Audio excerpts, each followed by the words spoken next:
that at my request by the Minister of Health. In June, I requested the Minister of Health that give us additional capacity, both on the infrastructure side, but also on the management, leadership, epidemiological side.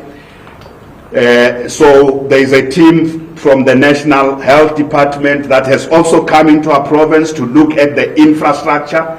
They are also going to just say something to give feedback. This is part of getting ready for the peak.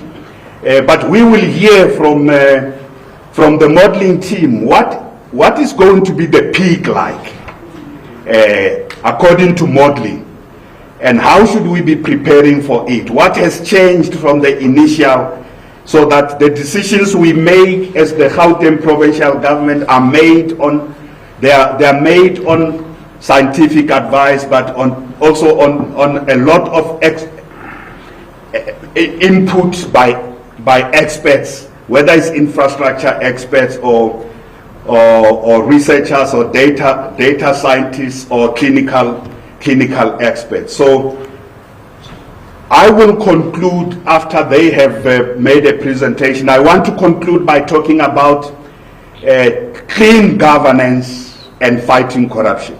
So when they have said all the things, for us to succeed in doing all the things they will present today, that the provincial government in this next phase of the pandemic will be doing, I will conclude by talking about how do we make sure that these things happen and every cent we have is directed to save lives and doesn't end in the pockets of thieves. So I will conclude by dealing with issues of dealing with corruption and clean governance. Today, we are not taking inputs on schools. They are going to say something on modeling about what is likely to be happening also with if the schools open and what's the best way to manage that. So everything today is presented not by the MECs, not by me, but by the team of experts who come from the Advisory Council of the province.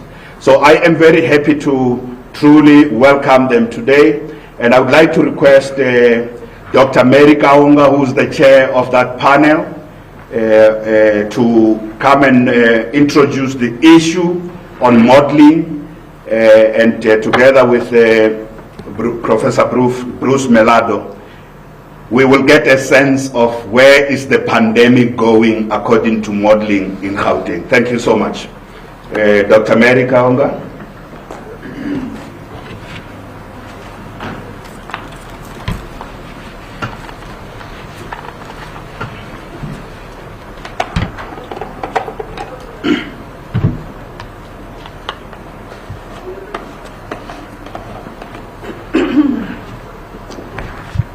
Good morning. Thank you, Premier, and good morning, everybody. So my task really is to introduce the first of 3 presentations that the Premier spoke about, the anchor presentations for this media briefing. And as the Premier mentioned, the first presentation is really going to be presenting the modeling work that has been happening under the auspices of the Premier's COVID-19 Advisory Committee. So just a couple of words, a few words to just really contextualize this presentation. So I'm sure those who've been coming to these media briefings have seen Professor Melado before presenting where the trajectory of the epidemic is going in Gauteng.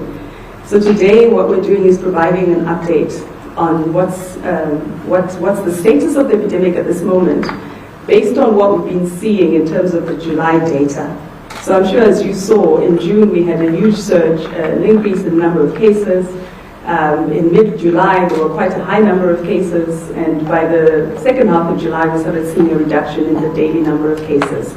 And so obviously models have to be revised, and the model that's being developed in Gauteng is being revised continuously based on what we're learning on practice. And so that's what we're going to be presenting today.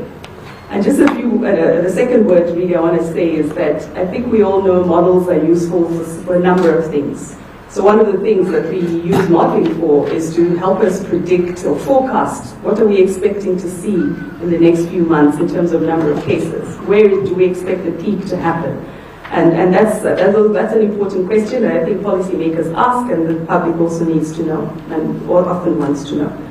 So one of the other ways in which modeling helps us is it allows us to sort of develop certain scenarios. What if? So what if we move to level 2? What do we think is going to happen to cases and to the peak? What if we moved to level 2 but remained with a number of interventions such as schools remaining closed? What if we opened up schools and stayed in level 3? So there are a whole range of scenarios that we can develop that modeling allows us to test using these models. And I think those are important questions that this presentation is going to explore. And the third thing I want to really say is the fact that I know we've seen models are available at the national level, but I think the unique thing about this presentation and the whole presentations that will be taking part in today's session is that we're actually presenting the Gauteng picture. And across this country, I'm sure you've seen the trajectory of the epidemic change is different in different provinces. And what we want to highlight today is this is the picture of Gauteng. This is where we are in terms of our epidemic at a macro level. Then following Prof. Bruce Malado's presentation, Gillian Murray from GCRO will then come and drill down and say, what are the things we need to be looking at the ward level, at the local level where we're putting in interventions, in Gauteng specifically? What are the issues? What's the science that we need to be using to inform our response? And then the third presentation from Prof. Naunzi, as Premier said, is then going to go to say, what are the clinical considerations we need to put in place when we're making decisions? So, for example, to what extent do we need to be strengthening our hospitals so that not only are we responding to the demand now, but also the demand that we expect to continue into the future, so that we're able to respond to that even as we move to different lockdown levels. So without going too much into detail, I would like to invite Prof. Bruce Malado to give the first presentation, which is really talking about the predictions in terms of modeling, as well as what we expect to see in terms of different scenarios. Thanks, Prof. Malado.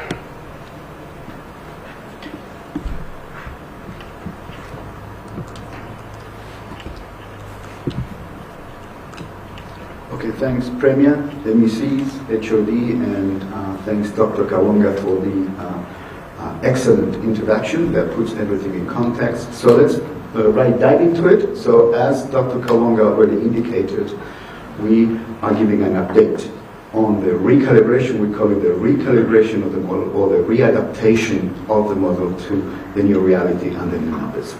So let's look at the top graph there, where you can see in green is the total number of cases that you can clearly see it seems to be leveling off. And then when you look into the composition of those cases, you see that the number of recoveries is already solidly above the number of active cases that seems to be leveling off. Now, if you go to the lower picture there, we see something that has already been highlighted by many news outlets in the province and the central government, is the fact that the daily occurrence of new cases reached sort of like a maximum and then it went down. Now, it's very important to interpret these numbers correctly, because that affects very seriously how we model the pandemic and how do we act as a result. So in order to understand and correctly interpret those numbers there, and let's focus on the lower graph, you basically have to be cognizant of two processes that are talking to each other. One is the random transmission that occurs everywhere in the province. That's the real driver of the pandemic.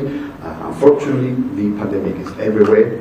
And then those random transmissions generate hotspots. So what we have observed in the province, after careful analysis of the data, is that apparent increase and downturn is the result of the decline of hotspot activity, which is the result of the combined efforts of the province and different stakeholders in the province, and the strategies will be dealt with by Professor Malozzi, and of course the working with the population in enhancing adherence to social distancing.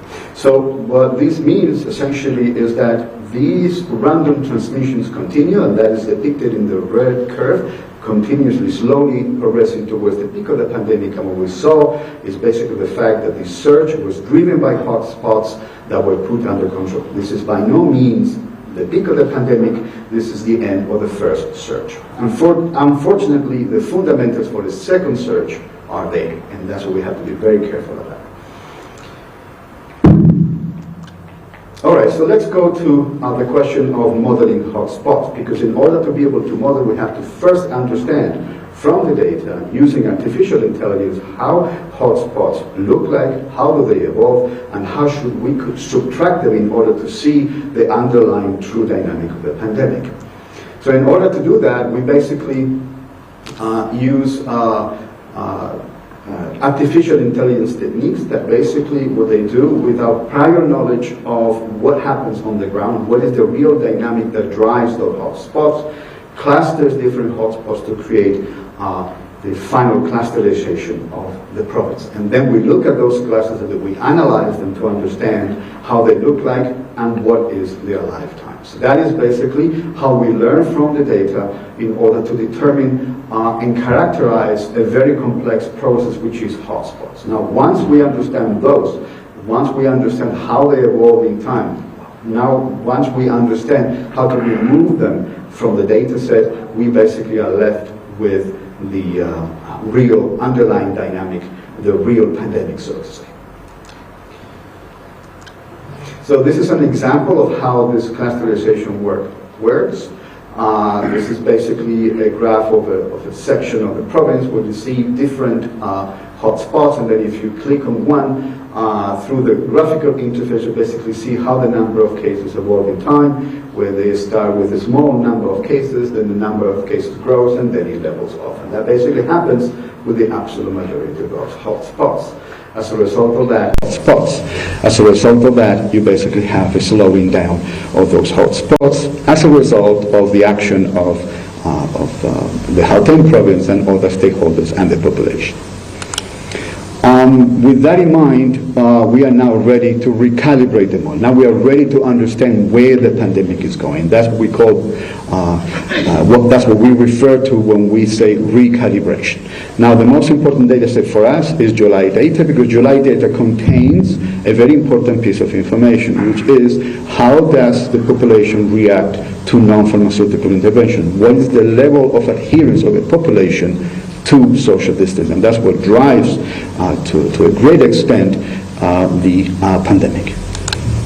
So what we observe, this plot is a bit technical, but bear with me a little bit. This graph gives you the transmission rate, the speed with which new cases appear every day.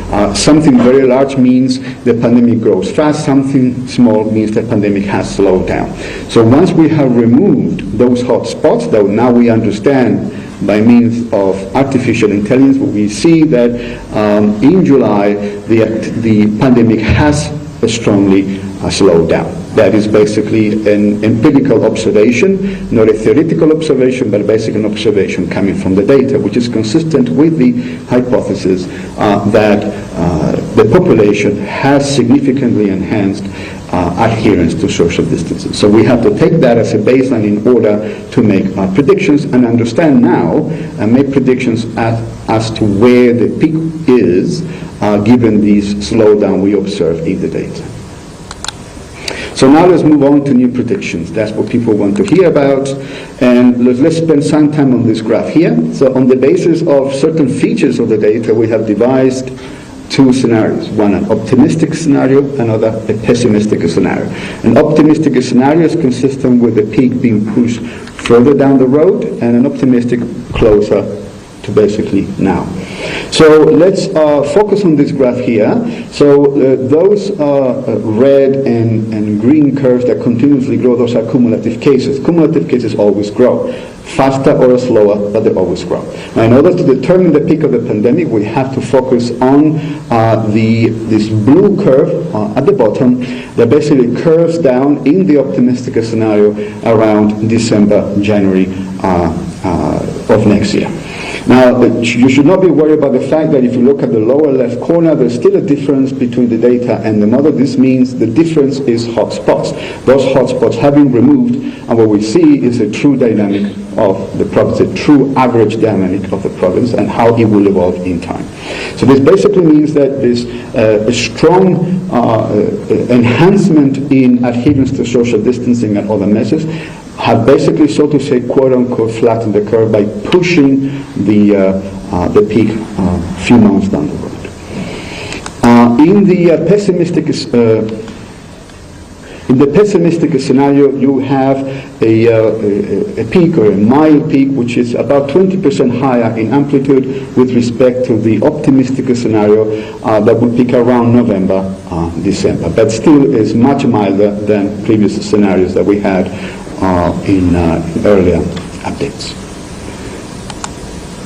Now, the question that Dr. Kawonga raised, which is an important one in terms of policy making, is that what if we assume a certain scenario? For instance, what you see here on this graph is that what happens if we suddenly open all schools around the end of August? So what you see on in blue is the pessimistic scenario, which would have peak around November, December, closer to December, with a maximum number of active cases of around 100, 120K in the province. Now, if in August we open schools immediately, what happens is that the peak basically is brought forward, and the amplitude of the peak, the maximum number of cases basically doubles around to 250, 270,000. This basically speaks to the fact that small changes in policy or behavior do have a very strong impact in outcomes. So everything that we do has to be done in a phased and a gradual way. Another look at a different scenario is what will happen is if, as of the end of August or beginning of September, we move suddenly from level 3 to level 2, and that compares, the comparison is made between the orange curve, which will be level 2, or moving fully to level 2 compared to staying where we are today, where you can see clearly the peak is moved by more than a month, and the amplitude, the maximum number of cases, will basically surpass 400,000 cases at any given time. Now, there's of course a lot more happening, but we basically have distilled that for you so that we have very clear punchlines as to what actually this means in practice. Whatever we do has to happen slowly and in a phased way. All right, so let's draw some important punchlines and conclusions here. So the first thing that we have to, of course, commend is the fact that the province has been able to handle the first surge, the first significant surge, under the current levels of lockdown. That is an extremely important piece of information, not only for modeling, but also for policy making. Now, despite that success, we have to be cognizant of the fact that this maximum and this drop is not the result of the pandemic having reached a peak. Unfortunately, that is not the case, because the possibility for new surges are still there. The fundamentals for new surges and new increases and new drops are still there, because the pandemic is essentially everywhere. Transmissions happen randomly pretty much everywhere in the province. As a result of that, it is our advice that non-pharmaceutical interventions need to continue. And that being said, of course, the province, given the success of controlling the first surge and the hotspots, we are now in a position to relax lockdown. Now, clearly there are different scenarios. The relaxation of lockdown is a complex matter, and from the mathematical standpoint, and also based on experience from other countries, it is very clear that whatever happens, whatever relaxation takes place, or whatever configuration of that relaxation takes place, that they be performed gradually and in a phased way. Overconfidence, unfortunately, many times doesn't pay off. Thank you very much.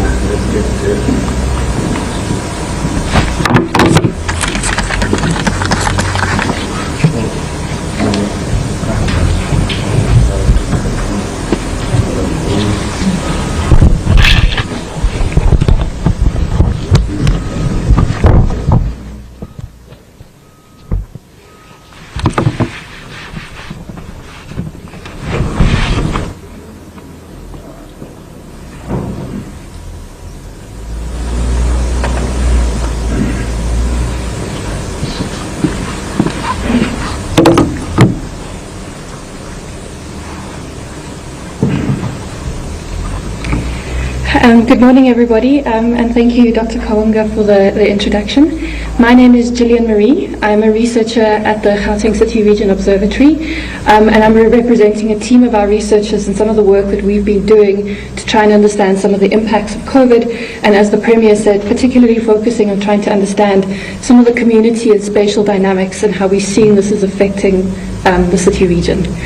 I just want to acknowledge that the work that we are doing is done in partnership with many of our colleagues within provincial governments and other organizations, and particularly to acknowledge here the research and analysis work stream, as well as the Gauteng Department of Health and the Office of the Premier that have been involved in the work that we're doing.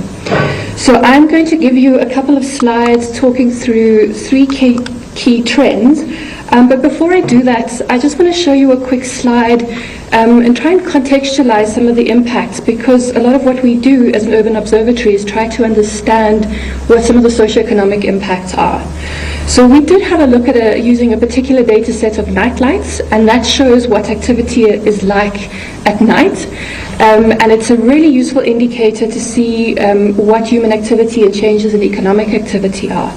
And what we've noticed from that, we've shared two maps with you on the slides. The first on the left-hand side, showing the cooler blue colors, is that there was a lot of dimming of lights, particularly during the early stages of level 5 lockdown, showing that there has been really strong adherence to conditions, and movement was really curtailed. We have seen, as the levels have increased and more activity has taken place, that we're seeing a lot more activity happening, but it certainly isn't at the levels that we were seeing before the lockdown. And this has a number of implications. You know, we've been experiencing the pandemic for a few months. We're starting to see and experience and hear of a lot more issues around lockdown fatigue, cases in some areas where we're starting to see complacency to preventative measures, and it's had enormous widespread impact on society, on communities, and on the economy. And many people have been experiencing high levels of stress. So what I want to do with the presentation that I'm going to share with you in the next few slides is show you both how some of this COVID data has manifested, but how it has impacted on communities and some of the aspects that we think should be taken into consideration. So first of all, I want to contextualize that with vulnerability, and who do we think is vulnerable, and why does vulnerability matter within the context of an outbreak? This was work that we did quite early on, in fact, right before lockdown level 5 happened, and I know the Premier has spoken to this extensively. I'm not going to dwell on these slides, but I do think it is worth noting that in trying to measure who's vulnerable and understand who's vulnerable, we do see quite strong spatial trends. So the slide that I've got showing you is where we've had a look at a number of indicators in an index that we compiled to show where communities would have difficulty maintaining social distances and preventative hygiene. And we looked at a range of factors included in here. So for example, household crowding, which we know from seeing infection data coming in. Crowding has certainly been something where we've seen higher levels of spread of infection. We've looked at where communities have shared sanitation and where people don't have access to electronic communication, amongst a range of other factors. So here the map does show you that suburban, richer northern suburbs have a far lower risk and it's much easier for them to be able to maintain social distance. And some of the real challenges that we noted at the beginning would be particularly for communities in informal settlements, on the peripheral areas, as well as quite notably people who live in high dense settlements within our CBDs as well. We looked at a second index, and this looked at particular vulnerabilities around health and social vulnerabilities. Not quite as strong of a spatial strand that we see there. Some of our data where we ask for people with pre-existing conditions, for example, is reported consistently across the province, but we do see some trends, particularly where people have experienced difficulty accessing healthcare in the past, and those who have access to medical aid. What this data has told us is that the impacts are likely to be felt unevenly, and that's what we have seen unfolding in the last few months as well. And that poorer communities are likely to bear the brunt of not only COVID itself, but also being able to manage their way through the large social and economic impacts that we've had to bear with the necessary lockdowns that we've had in place. So that's just by way of contextualizing. I want to just shift gear now and talk about a particular type of vulnerability, where we have communities that have really acute vulnerability. And in this case, what we're trying to do is start drilling down into the spatial data of where COVID infections are taking place. And here we were trying to understand where we were seeing multiple cases happening at the same site. And in many cases, overwhelmingly, what we were seeing is clusters breaking out from early June in long-term care facilities. Now, long-term care facilities are those that provide both rehabilitative as well as ongoing medical care to people who live within these facilities. Typically, it's old age homes, but it does include homes and facilities for people with mental and physical disabilities, or people who are needing long-term rehabilitation. What's important to note with these, and what we're seeing in some of the infection data, is these infections typically have shared common spaces, shared dining facilities, shared bathrooms. So it's many similar in infections we've seen in hostels as well, that there's a particular risk to outbreak over here. So what we did here is we've mapped and tried to identify all the cases of where we're seeing outbreaks in some of these facilities. It is worth noting that to date in the data we've noted 232 facilities that have been identified with well over 2,000 cases within these long-term care facilities. Now it is worth noting, I just want to say, in order to be able to do this, the data we use is what comes through the data feeds of when people test positive, and we rely on address data to be able to do that. And given the complexity and the urgency with which things are happening, address data isn't always populated completely. Sometimes an address is missing, it may be partial address, and we're unable to identify exactly where that is. What that means is that this is probably an underestimation of the number of infections that we're seeing in long-term care facilities. There's a couple of areas that they have been concerned. We've noted 3 facilities where they've been well over in excess of 100 cases in those facilities, another 9 with over 50, and at least another 20 plus who've had over 20 infections within these facilities. In many cases, what we're seeing happening is 1 or 2 residents will test positive. There'll be a targeted testing that happens within that facility, and then many more cases will be reported, showing that that infection spreads in these types of facilities a lot quicker, and it's very difficult to be able to maintain what's happening in there. We are noting, and I think this links very nicely with what Bruce was showing, is that we're seeing plateauing of numbers. So the number of active cases in these facilities is a lot lower at the moment, but we need to be really careful because, again, we have this trend where we're continually seeing new sites where there are positive cases that are presenting, and that infection in these long-term care facilities is likely to spread a lot quicker than in many other environments as well. So certainly, and I think this is a lot of what Bruce was talking to as well, we may be seeing plateauing, but this certainly does not mean that we can let up. We need to be as vigilant as what we have been in the past. Okay, so just quickly on those facilities, I just want to highlight as well is that we're not just talking about the elderly within the facilities. Typically, yes, 60% of the population in many of our care facilities are the elderly, but the rest are a lot younger, people with mental and physical disabilities as well. There are enormous cases of stigma, of fear. Many of these people have been isolated from families and communities around the fear of spread. They know they are more vulnerable. They've seen many of their friends and fellow residents being sick. And the staff in these facilities as well are also under extraordinary amounts of pressure at the moment, and many of them themselves are testing positive. Again, The implications for this is it's very difficult to manage these patients. It's difficult sometimes to self-isolate because they may have conditions that make it difficult. And in many cases, sometimes these facilities have just been unprepared for the size of the issue that they have been facing, and there's a large need support, and particularly for PPE within them. One of the things we would like to understand and that we would like to pick up on is that we're unable at this point in time to point to the number of deaths in these facilities. One of the things going forward is starting to connect all the different data sets that we have around what's happening in Gauteng, and that can start telling us a lot more comprehensive picture around some of these effects on particular types of communities. And we know in these facilities that death rates are fairly high. Okay, so that's looking at cases in long-term care facilities. The issue I want to conclude with is we've seen some really interesting trends and stuff that are worth noting around age and gender and how COVID has manifest. So the slide that I've put on the screen at the moment, what we've done over here on the purple line, and I know it might not be that clear, but the purple line shows you the population per cohort, per 5-year cohort, the percentage of people in that cohort. So it shows you that we have a very youthful population in Gauteng. We have a large number of people in their early 20s and 30s and younger, and then it tapers off to a much smaller portion of the population is elderly. On the red curve, which we've put over there, is the percentage of those cohorts which have tested positive for COVID. So we're trying to see how, whether there's correlation between the amount of people in the age group and who's testing positive.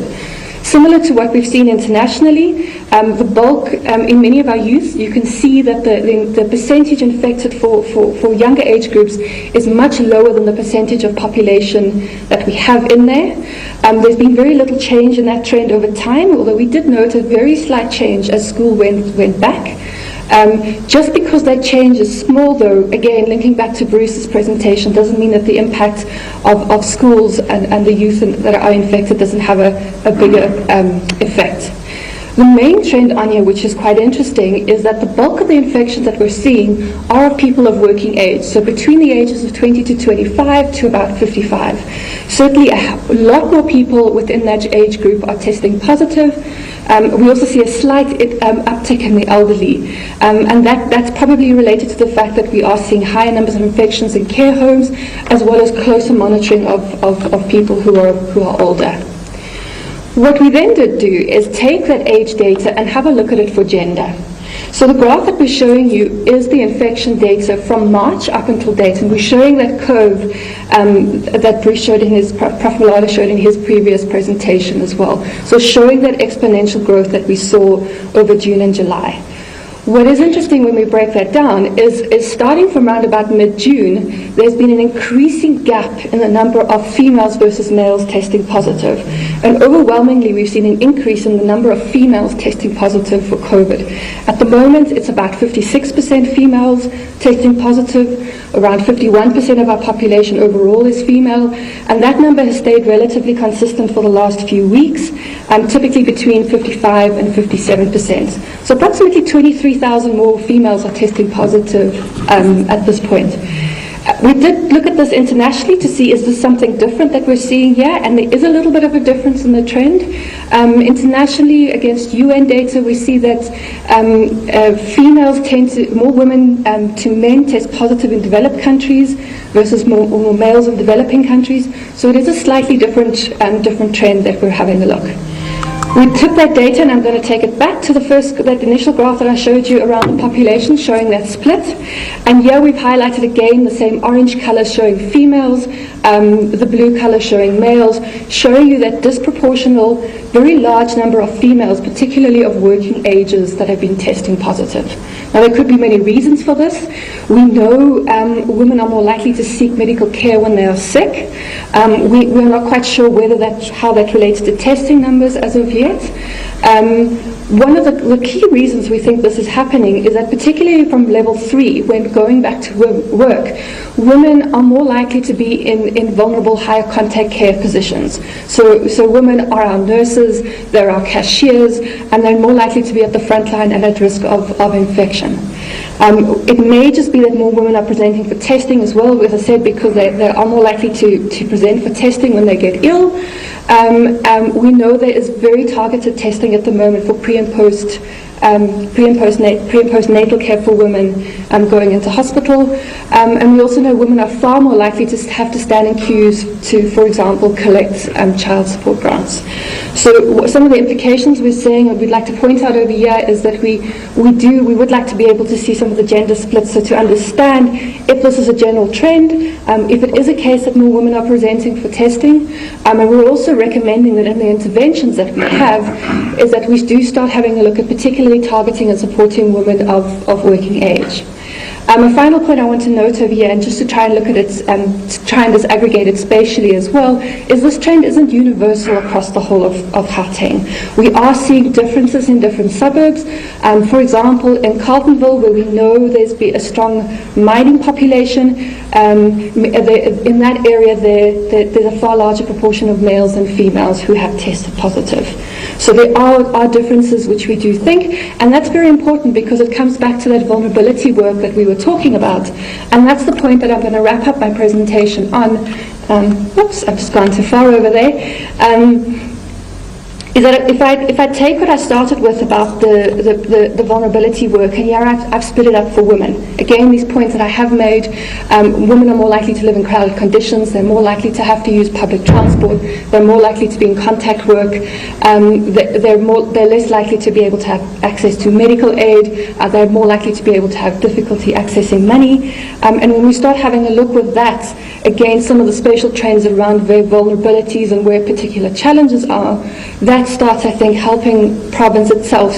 And what we're recommending is to tailor specific responses to specific areas, and understanding, again, as Bruce said, how some of those hotspots have manifested and what some of the conditions are within there, and being able to have a look specifically and targeted at that. So at that point, I think I'm going to conclude my presentation. I've just given you a quick stop on that. I've just finished it over there. We've made as much of this data possible available to governments, to municipalities, and to the broader public as well, that people will be able to access and engage with that work as well. Thank you very much.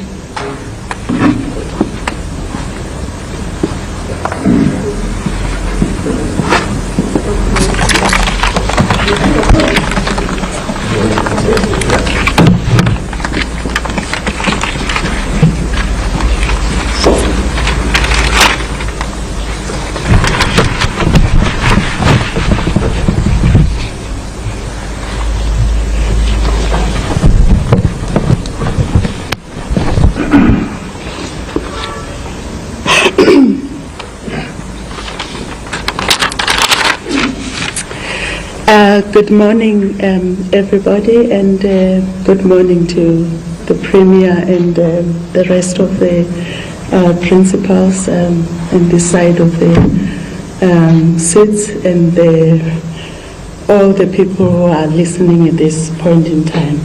My name is Mperekezeni Mraote, Professor of Pediatrics and Child Health, and I'm representing the Gauteng Clinical Governance Advisory Subcommittee, which is a subcommittee of the MEC of Health in Gauteng.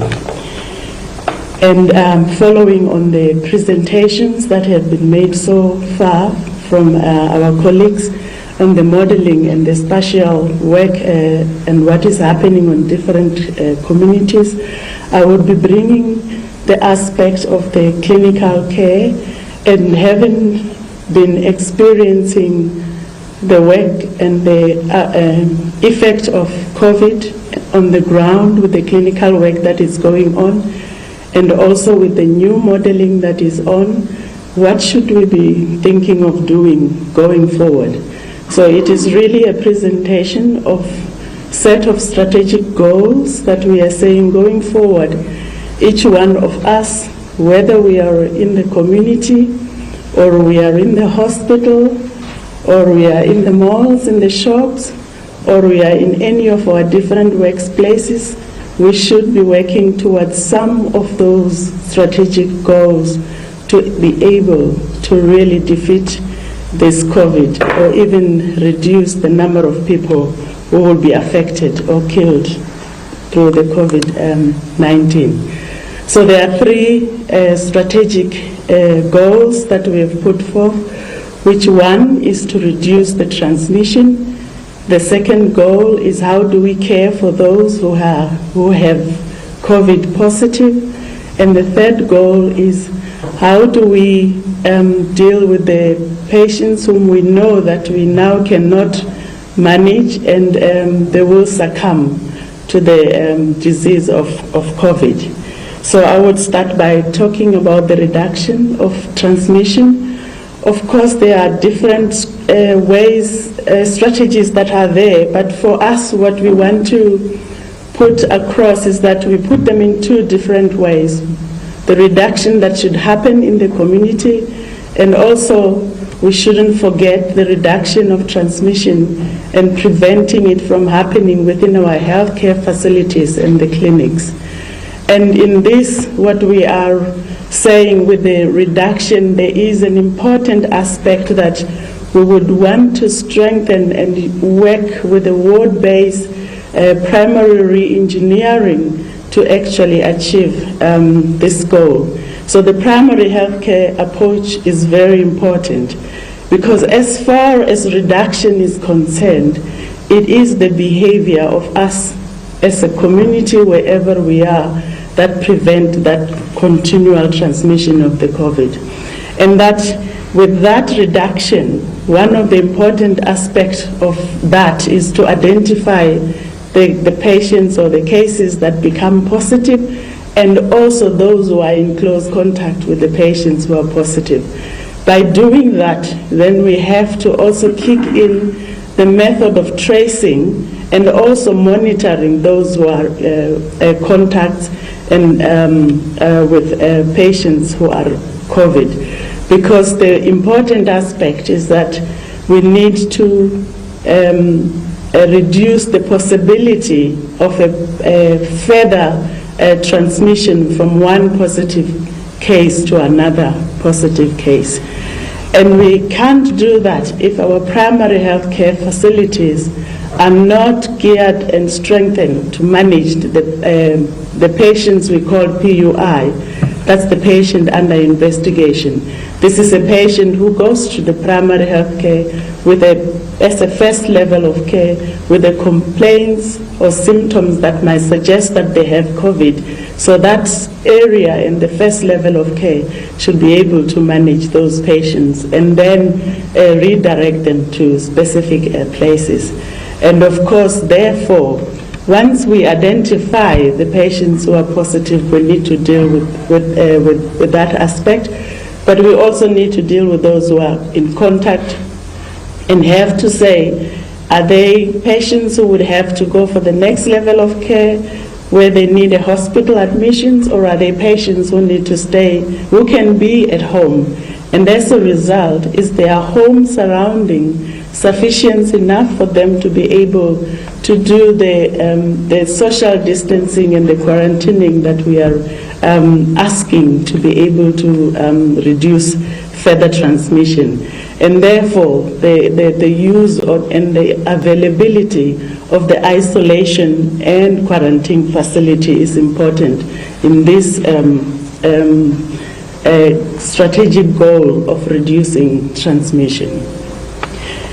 And then when we come to our hospitals, clinics, and health facilities, and I think one of the important things that needs to happen, we need to strengthen our OHS services so that they can be able to support the healthcare workers within the facilities to prevent even further spreading. And in this case, spreading can happen between a healthcare worker to a healthcare worker, can also happen between a healthcare worker and a patient, and can also happen between a patient and the patient who comes to the healthcare workers.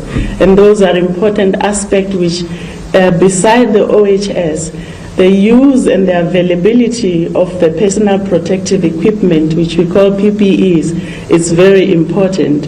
And also our measures that we have been having also as a health facility of infection prevention control.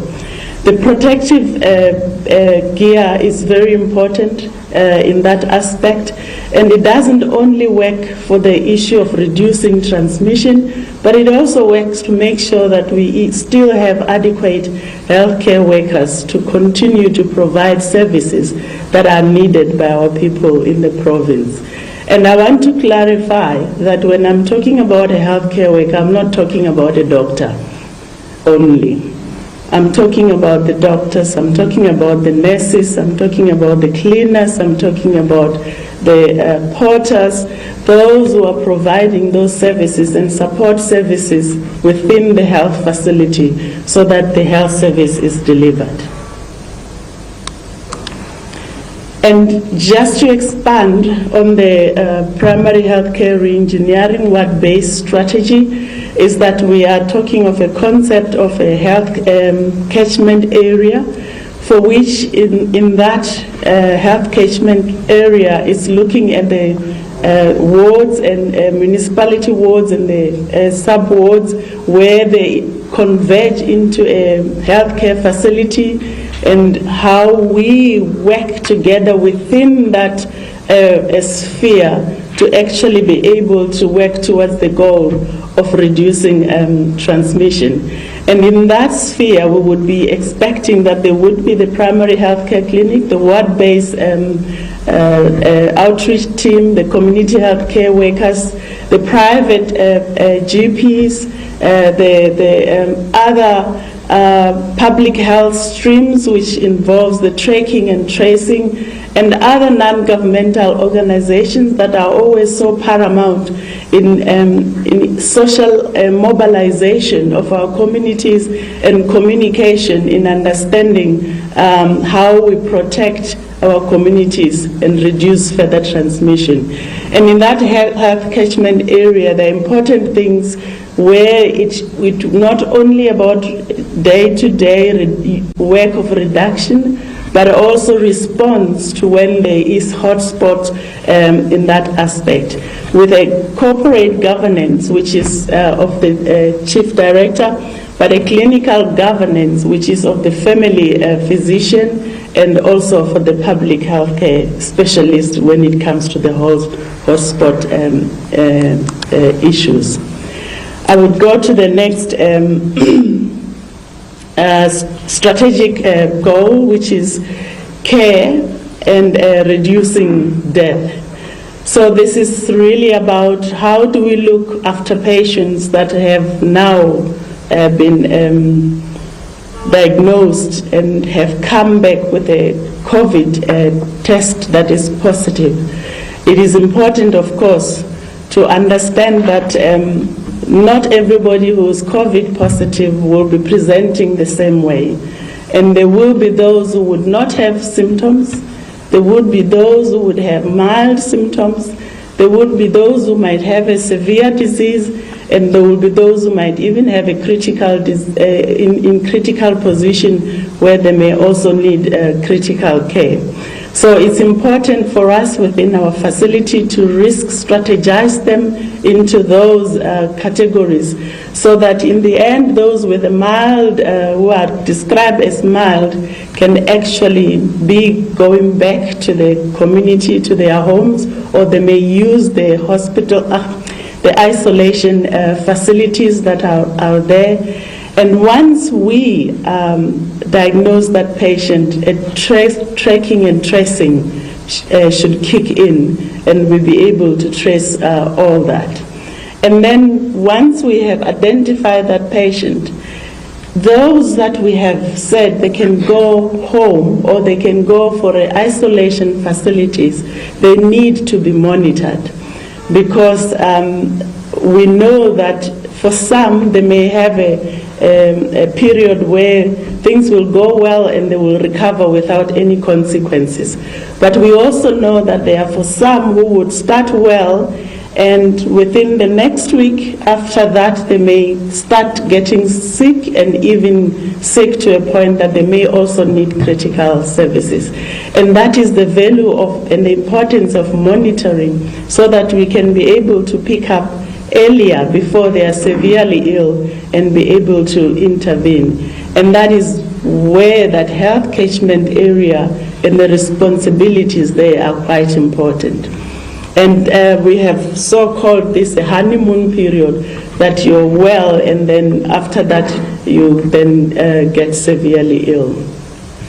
And this monitoring requires an oversight of our community health care workers with an experienced physician, where in this part, really our private GPs can come in that aspect to really support the primary health care nurses and the community health care workers.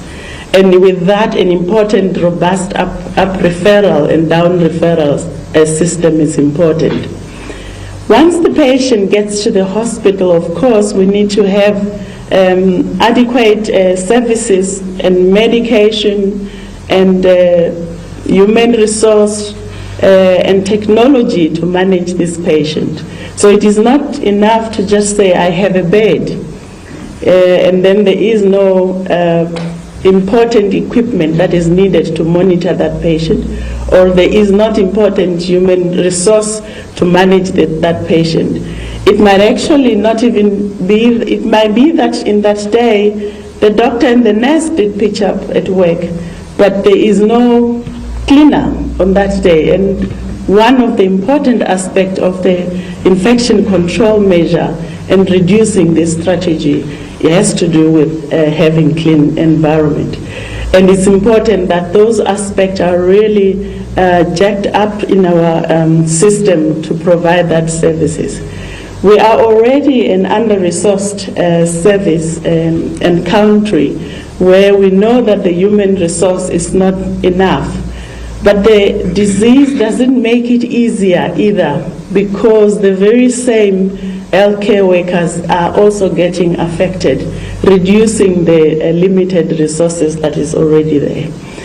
And together with that, we need a strong emergency transport services between referral areas. I want to talk about the last one, which we struggled.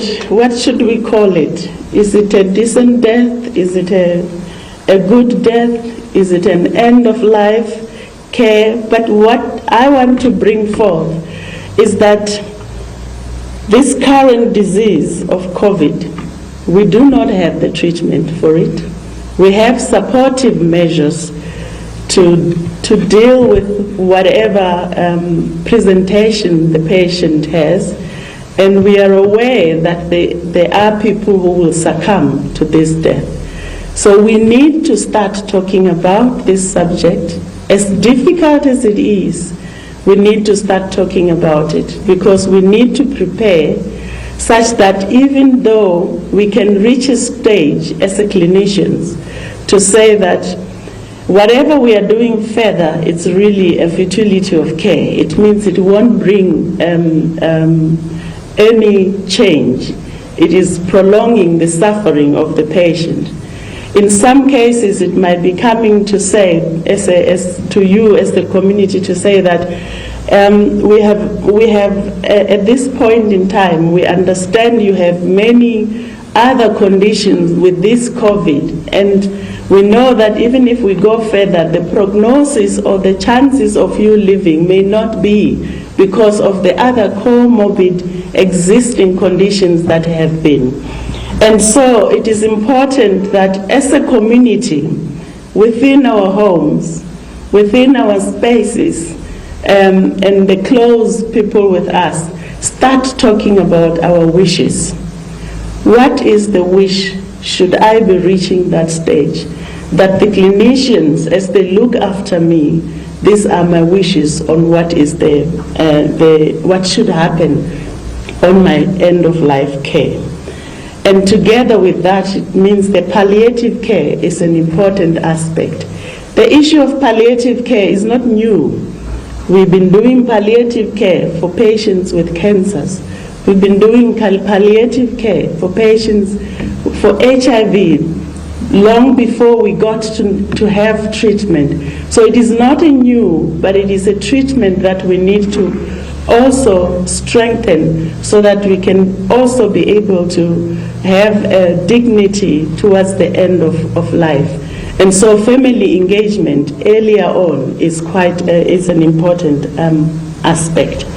So I just want to end my presentation. I think this went in a wrong place, but this is to say within those 3 strategic goals, there are many other activities that have already been put forth on how each and every department within the province should be finding its place on how they can do some work in either preventing or reducing the transmission or in the care of those who are infected, or even in the last part when we deal with issues of end of life or even burial.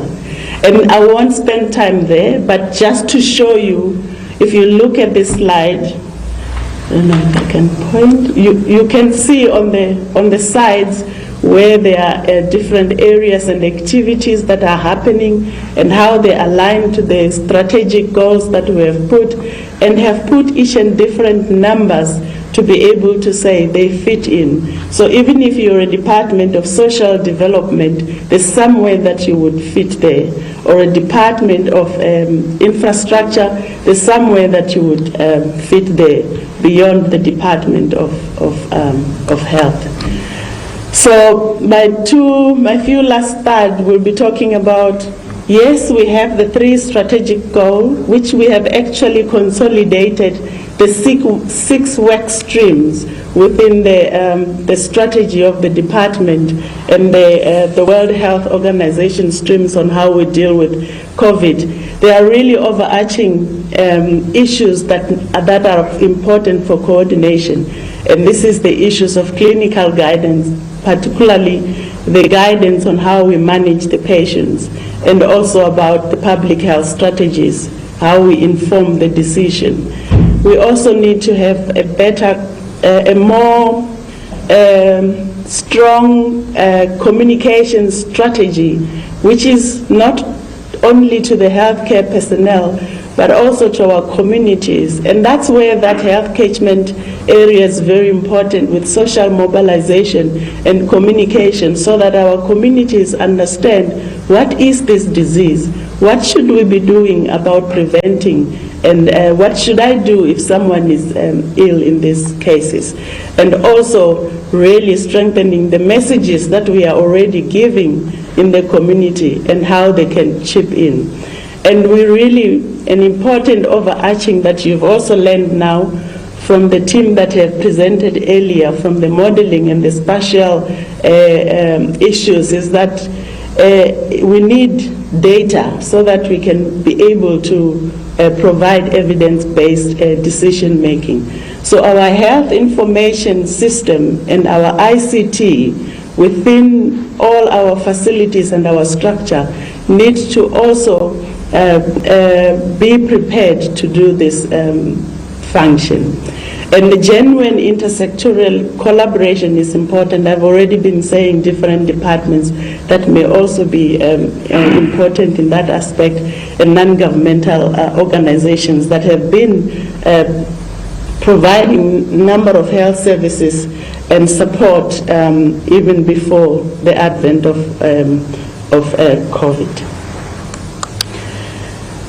We need to strengthen our district health system to make sure that we deal with the issue of sustainability and be able to continue providing a good quality health services for the population of Gauteng, even beyond whether the pandemic will be gone for COVID. And that's still yet to be seen. We do not know. It is a very new disease, and even up to now, it's not yet a year that we have had the disease. We are blending with recalibration. Well, we come out of the... There's still a lot to learn from it, but at the same time, we still have to continue to provide the services.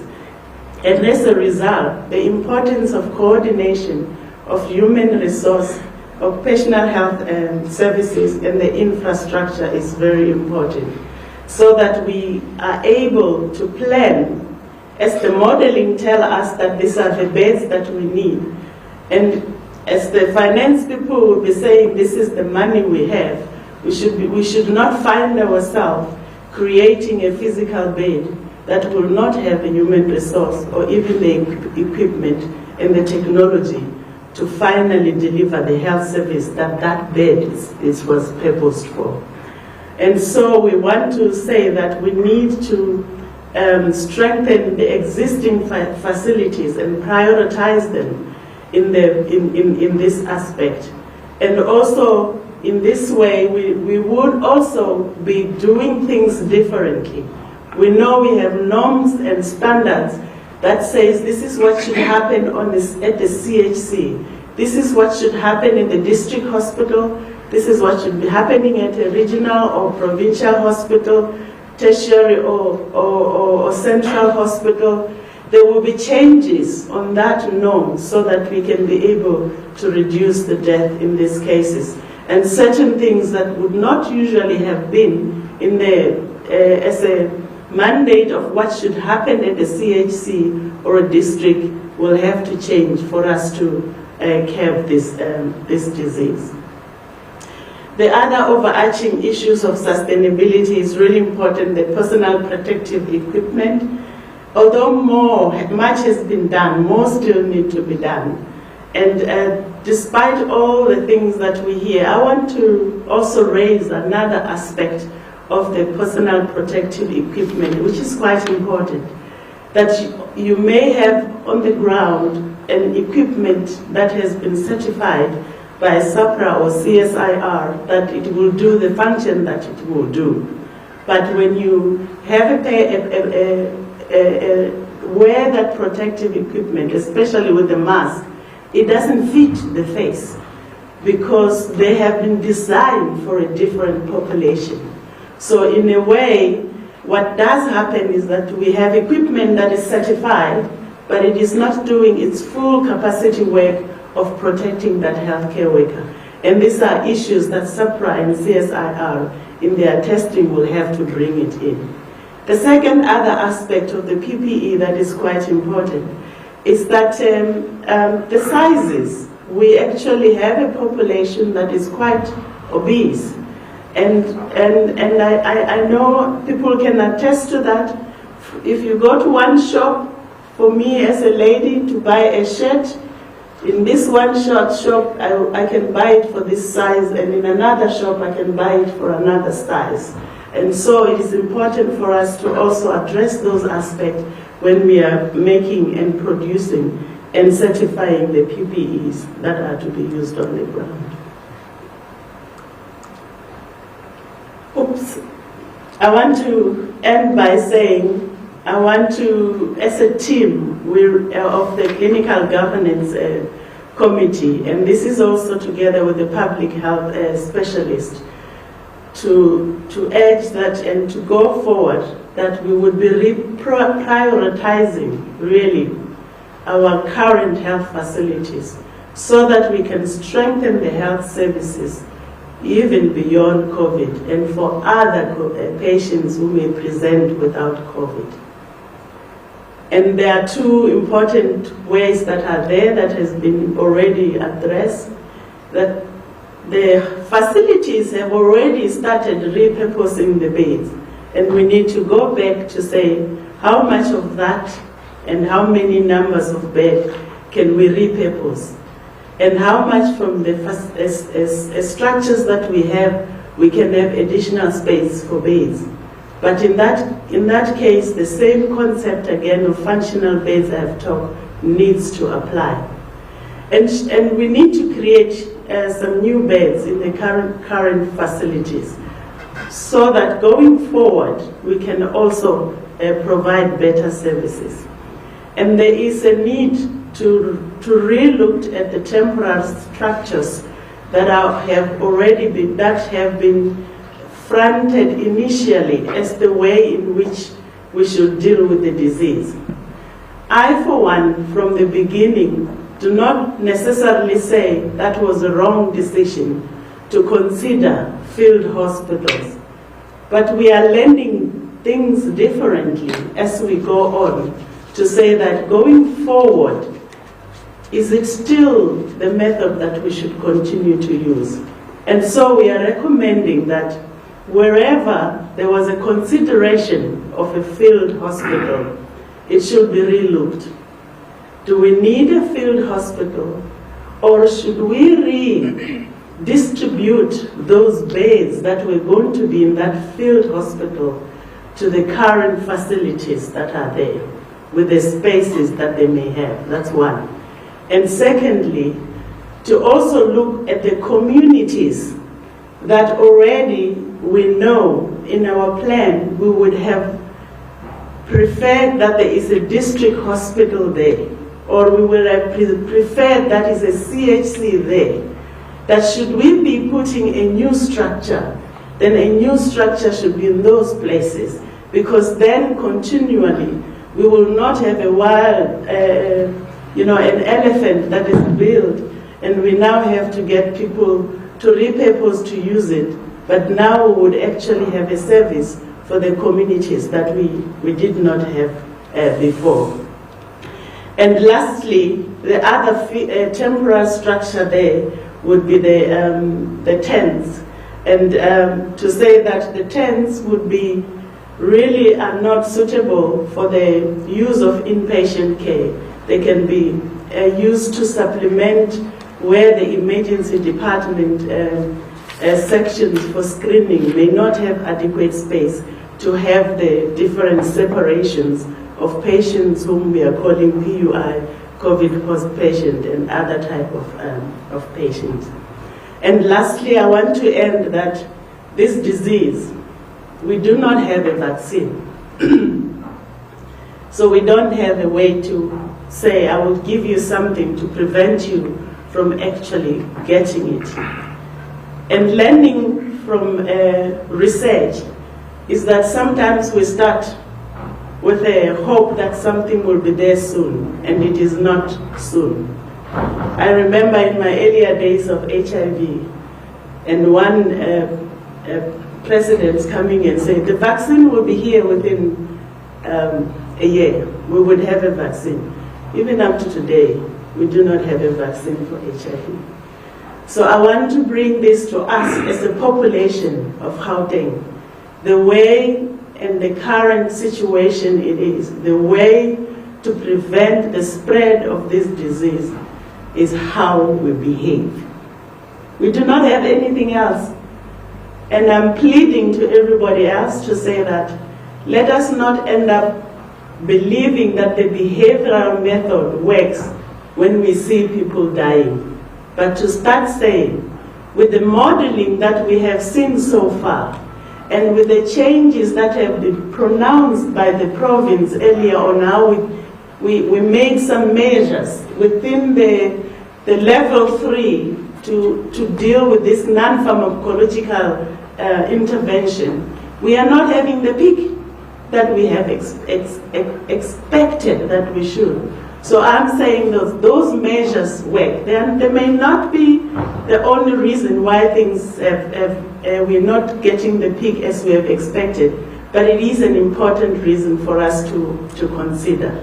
So I want to end by saying, wash your hands and sanitize. Wear your mask.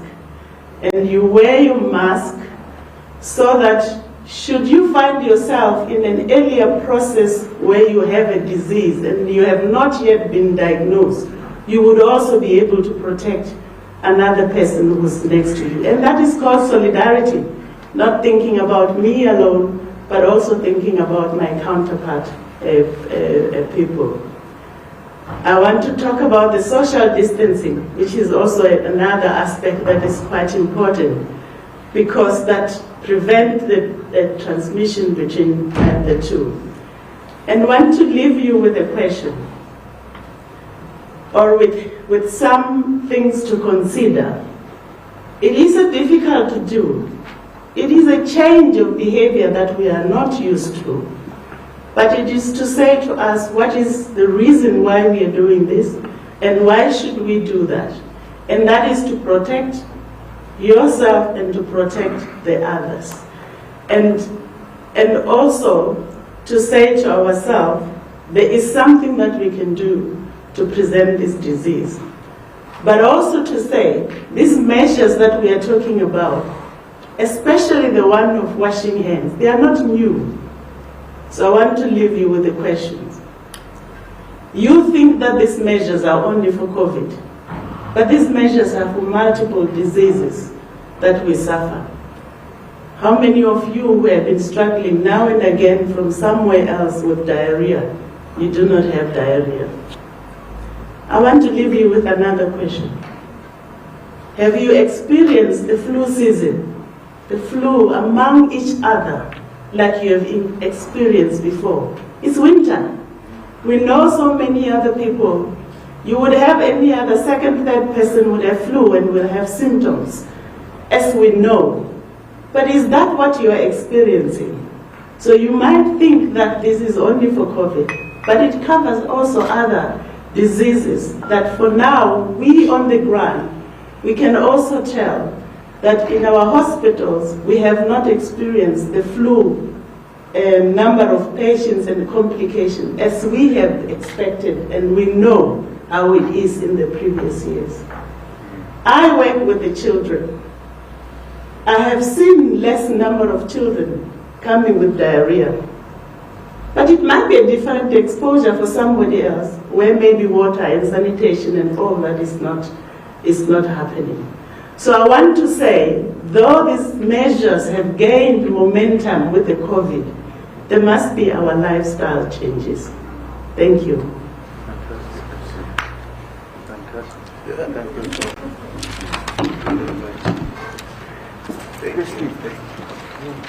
Thank you for.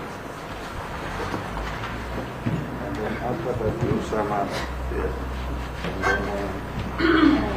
Yes.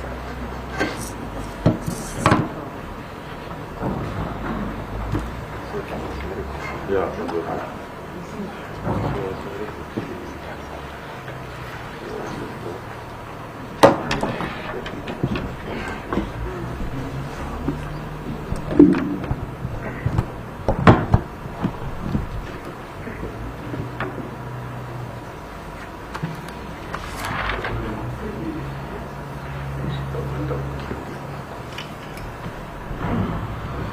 Good morning, everyone. I'm Christine Engelbrecht from the National Department of Health Facilities and Infrastructure Management. I'm going to provide a brief background with regard to our involvement here in the Gauteng province on the COVID-19 pandemic on the infrastructure, specific to the infrastructure environment. Now, with the outbreak of the COVID-19 pandemic, the National Department of Health took the lead to develop guidelines. Specifically, what we were focusing on guidelines was on the quarantine facilities, isolation facilities, surge capacity, fever tents, field hospitals, 30-bed prefabricated wards and alternative building technologies that can specifically be applied to the COVID-19 pandemic and the infrastructure part of it. Now, as the Premier was previously mentioning this morning, on the request from the Premier, the Honourable Minister of Health asked the National Department of Health Infrastructure to assist Gauteng Province with infrastructure implementation specifically on COVID-19. Now, from the National Department of Health, we've appointed a Rapid Intervention Implementation Management Professional Service Provider to assist us with this COVID-19 pandemic. Now, the professional service provider that we've appointed was Secure Health Solutions to assist us with the provinces and to work with them around the COVID-19 pandemic. Now, the scope of work or the mandate for the professional service provider was specifically on assistance with the assessment and planning of the upgrade and installation of the COVID-19 surge capacity. Now, this rapid implementation management professional service provider, we've got a very competent team that consists of health planners, clinical planners,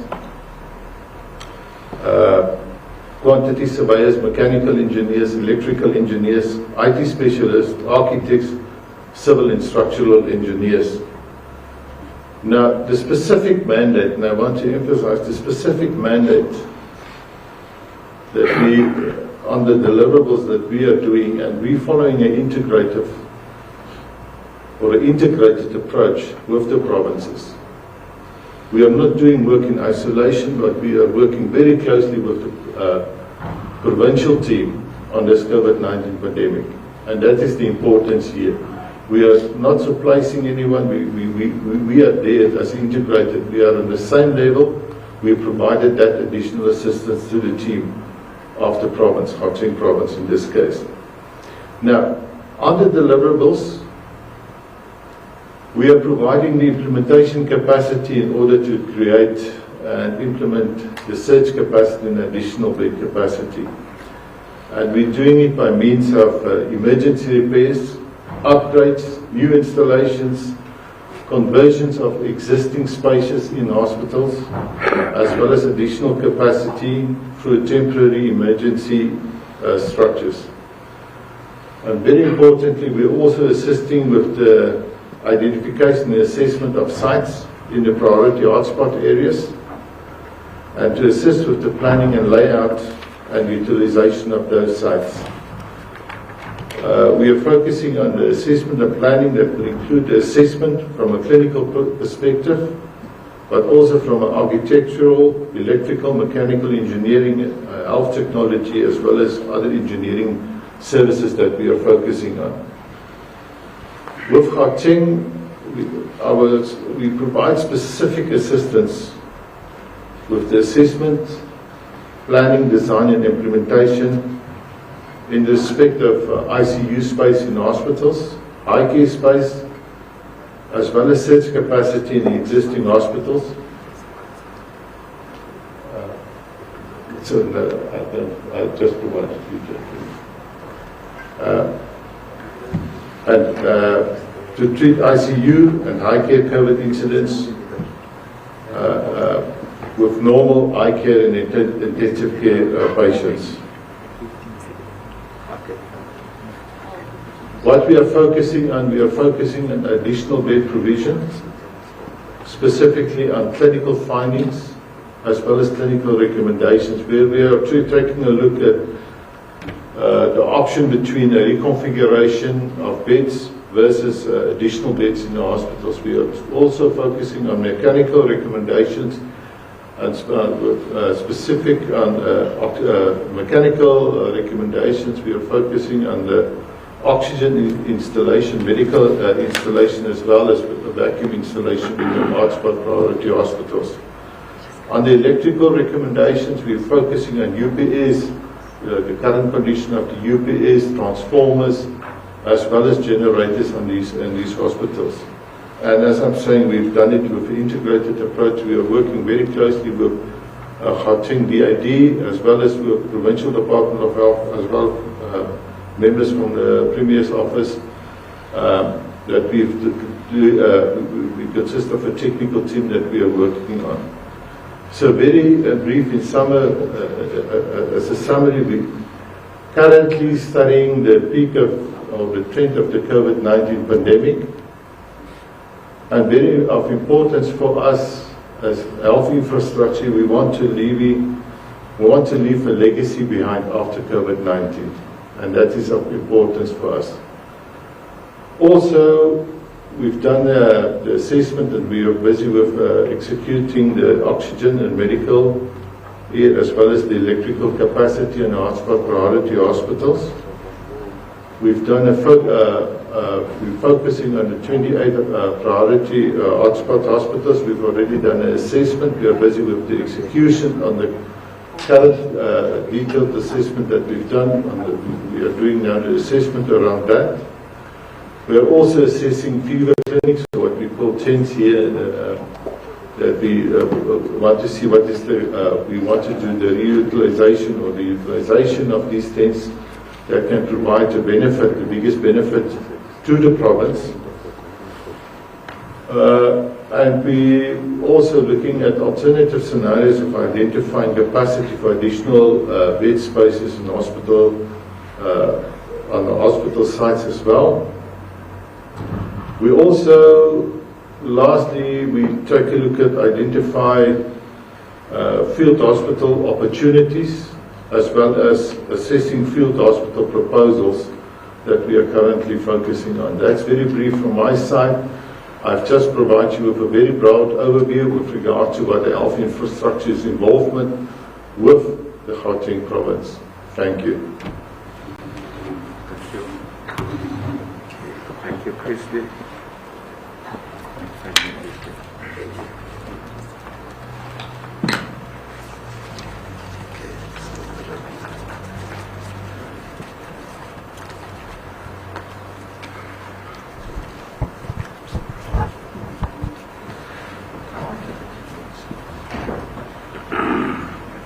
So Dr. Mary Kaunga is going to conclude, because all these technical people essentially are under her from the advisory committee. She's going to conclude on what our story is going forward, after which I will come back and deal with the issues of clean governance and fighting corruption. Dr. Mary Kaunga, your concluding remarks from all these presentations.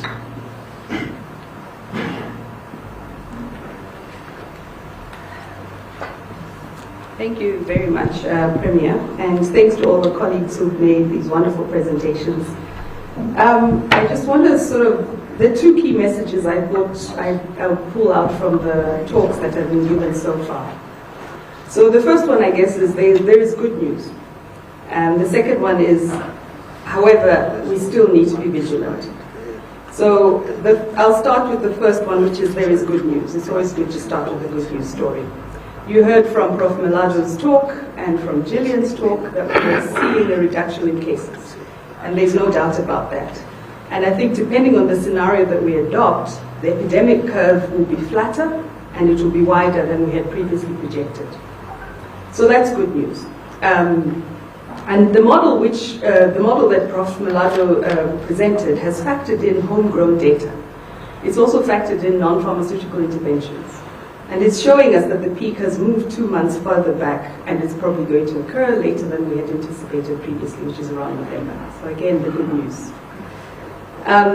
So the other big piece of good news is that I think based on what Bruce said, and I think some of the data that Gillian presented gives us some indication that there's probably been increased adherence to social distancing and non-pharmaceutical interventions.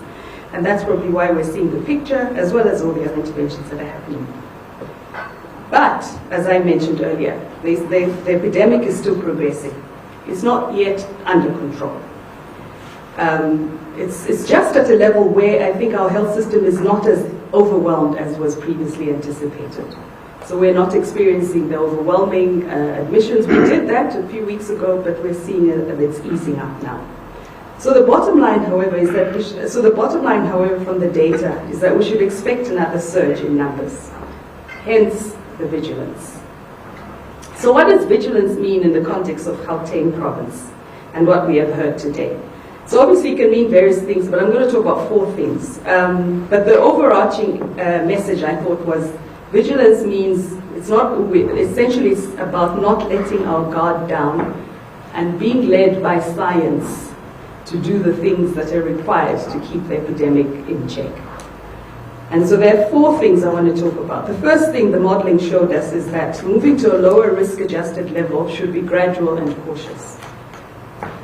For example, opening all schools at once while moving to level 2 at the same time may not be wise. We really need to be led by science, and a gradual approach is actually what aligns to the WHO recommendations about adjusting our public health and social measures.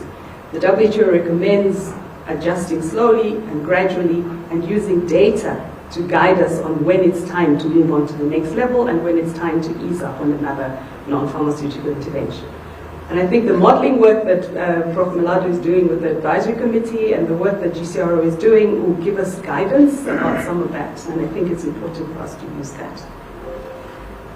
So the second thing I want to say about vigilance is the importance of reinforcing the continued adherence to non-pharmaceutical interventions, particularly at an individual level. And that came very forcefully by Prof. Laudzi in her talk, the plea that she's making to the population about please, please. Even though there might be decisions made about moving to another risk-adjusted level, it doesn't mean we should stop using masks. It doesn't mean we should stop social distancing and individual physical distancing.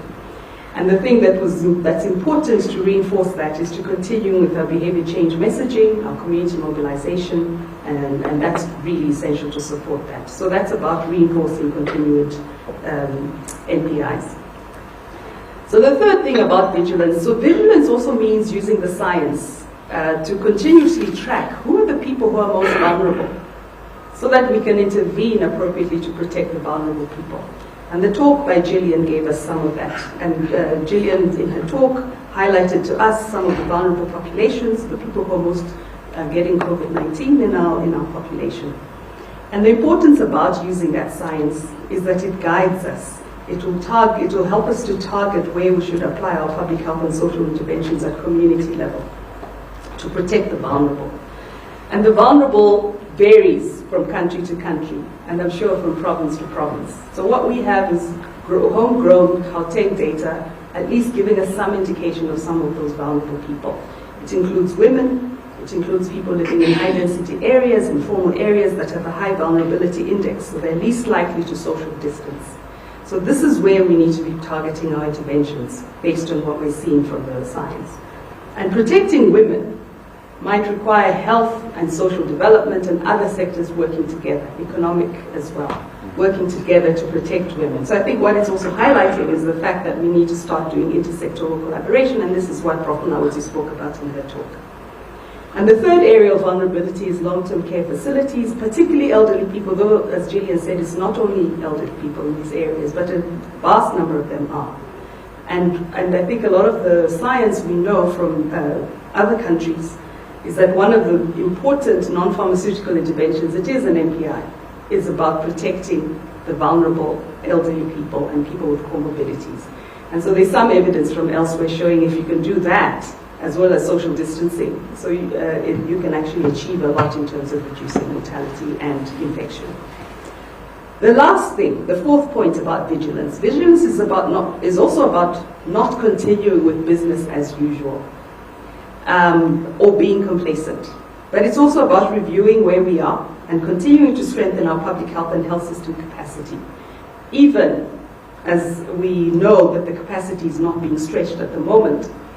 We need to ensure that we will be ready when the surge comes, because the modeling is telling us another surge is going to come. So it's about that as well. And so I just want to highlight, Prof. Mlaudzi gave a very good talk about that, so I'm not going to repeat what she said, but obviously she highlighted 3 areas, and it's about strengthening our capacity to reduce transmissions, and she talked about what that is. It's also about strengthening our capacity to provide care in order to reduce deaths. And this includes providing beds, as well as healthcare workers, protecting the healthcare workers against acquiring COVID-19. It also includes rethinking infrastructure plans and perhaps redistributing our resources in a way that more appropriately aligns to the clinical demands now, as well as the ones that we expect to happen now that we have a recalibrated model. So it's about also trying to work under the principle of developing the health system with the post-COVID period in mind. And that's the point that she was making about trying to strengthen our existing health facilities. And the third part, obviously, under that, Prof. Mlaudzi's talk, was being able to manage deaths in an efficient and humane way. So I think those were the main key messages I took, Premier. Thank you. Thank you.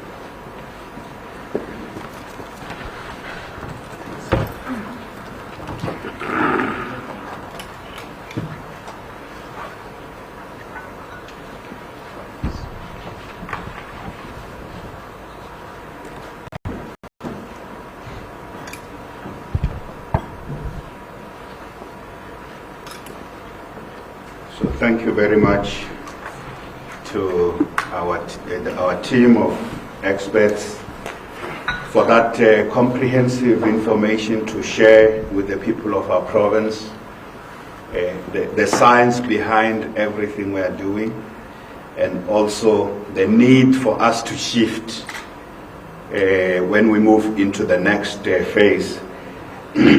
I just want to, as I conclude, just draw to your attention some of the big storylines on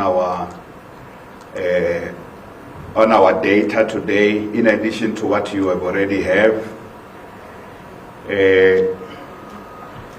We want to say that Gauteng remains the epicenter. We want to say that.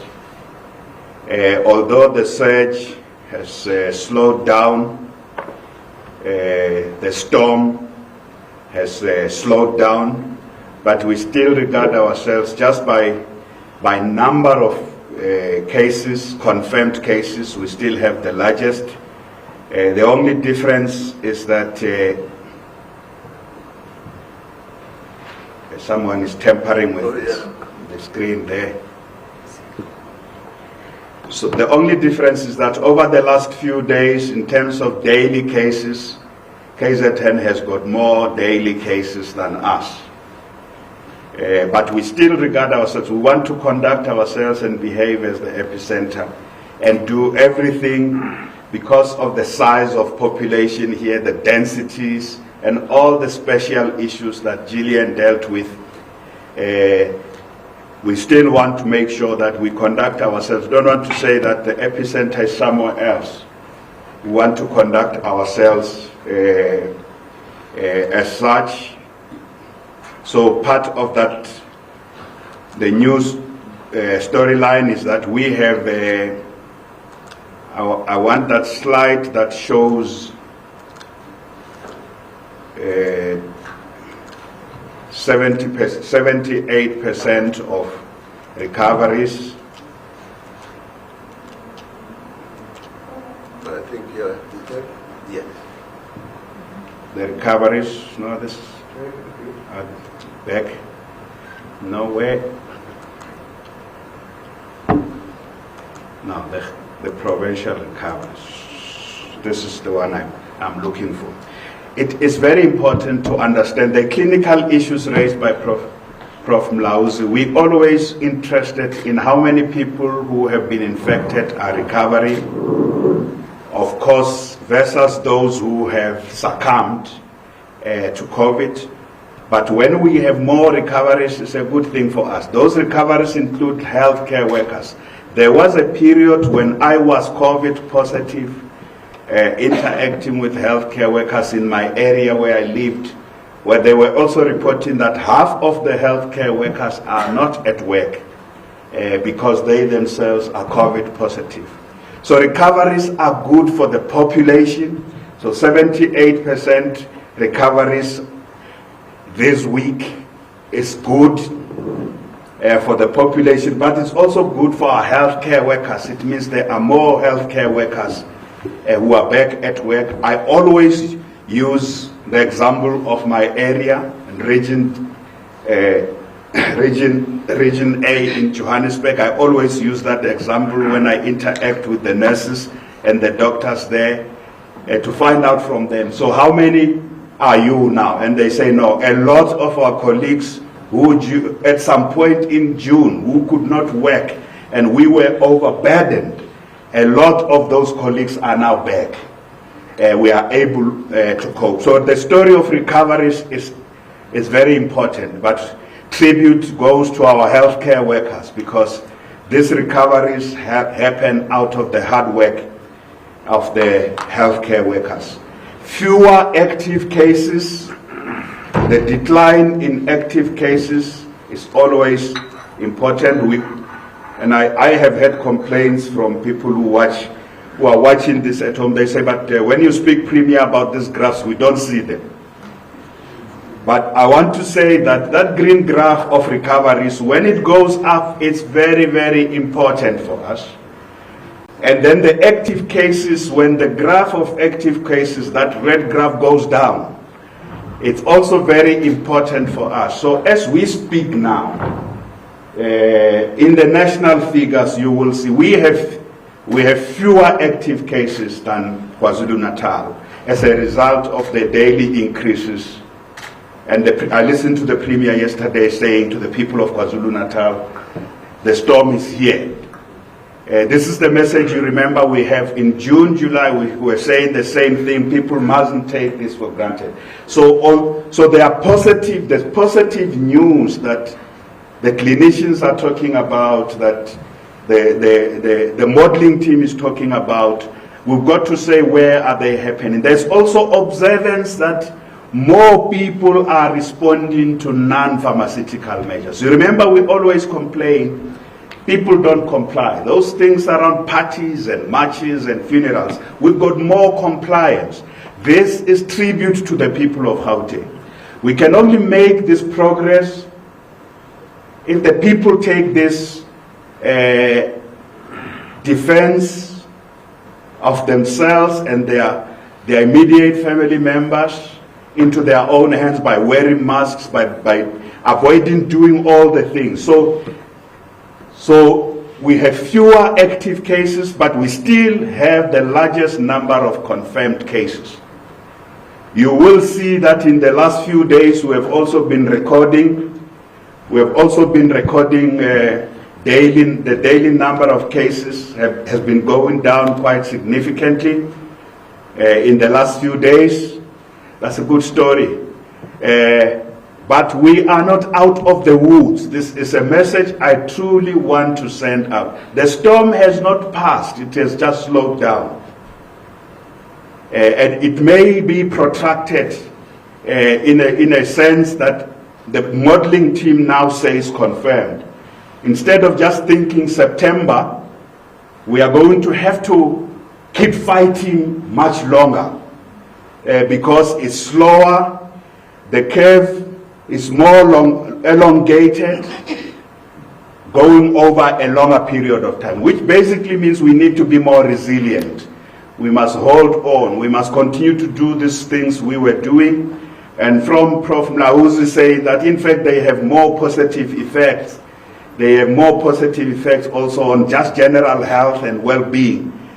Social distancing and wearing a mask, washing hands, sanitizing helps us beyond COVID. So we don't want, so as we go through this period, we want to re-emphasize to the people of our province, let's maintain vigilance, and we want to increase the level of community mobilization and community activity between the health workers, the health teams in catchment areas in the ward and the rest. I want to emphasize those because to get to where we are has taken a lot of battle, a lot of sacrifices, including some of our soldiers in this particular case, our healthcare workers who have succumbed, but also our police, generally some of our government officials who have succumbed to this. But we must continue to be vigilant. I want to emphasize that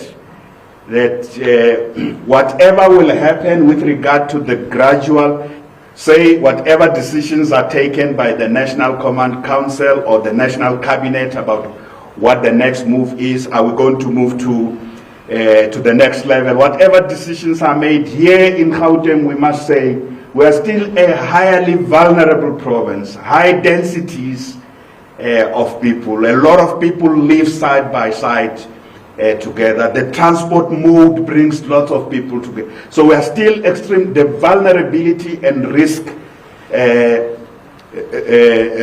profile of our province is very high. Even when the numbers are slower, we must be more cautious because we don't want as the second wave that's more brutal.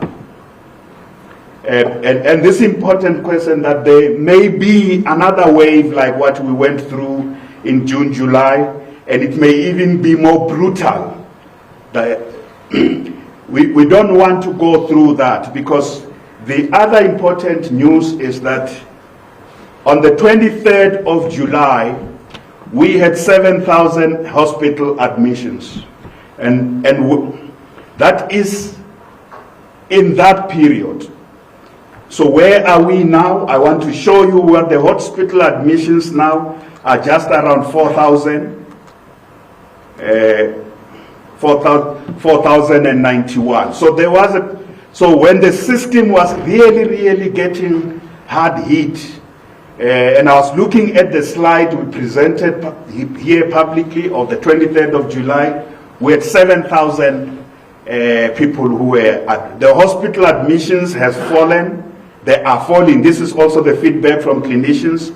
Hospital admissions are falling, but we still have 4,000 people who are admitted in hospital. You can see we still have 315 who are on ventilation. Others are on oxygen and room air across the system. And one of the important things about infrastructure investments is that this infrastructure, whatever we do, we must always make provision for oxygen, because the clinical feedback is also that helps a lot. Not only ventilators, but just the availability of oxygen in the infrastructure we put up has been able to save a lot of lives. So this helps. High flow oxygen, this helps a lot. We have learned lessons.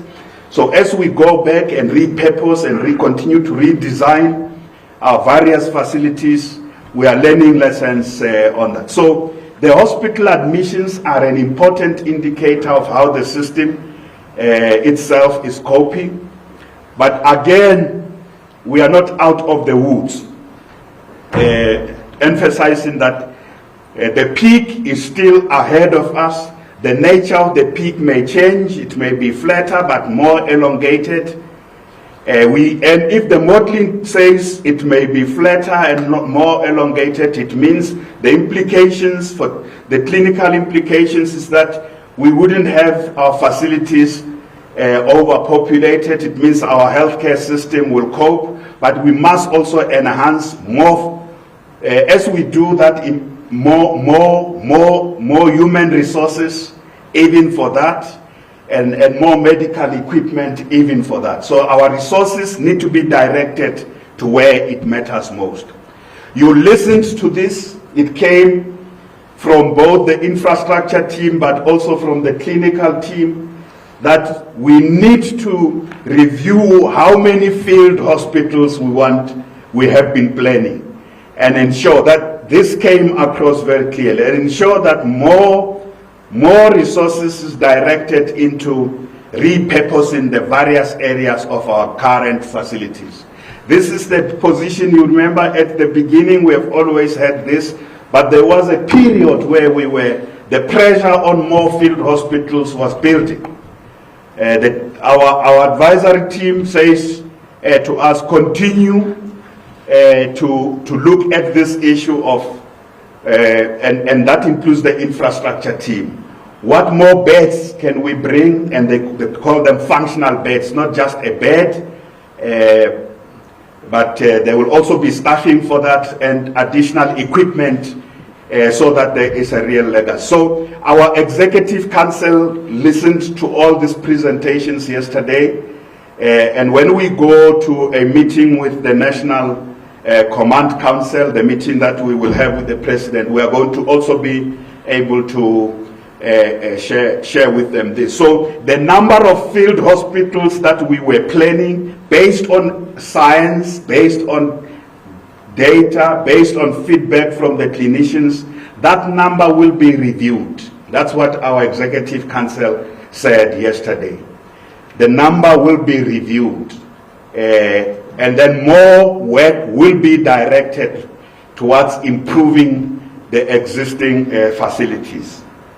So, and that's what brings me to the important issue that our resources need to be directed to saving lives, enhancing the capacity of our public healthcare system to respond to COVID now, but not only to COVID now, post-COVID, to have a better, more improved healthcare system. And it is for that reason that so every week I will be briefing you, saying to you that we need to enhance issues around transparency and accountability.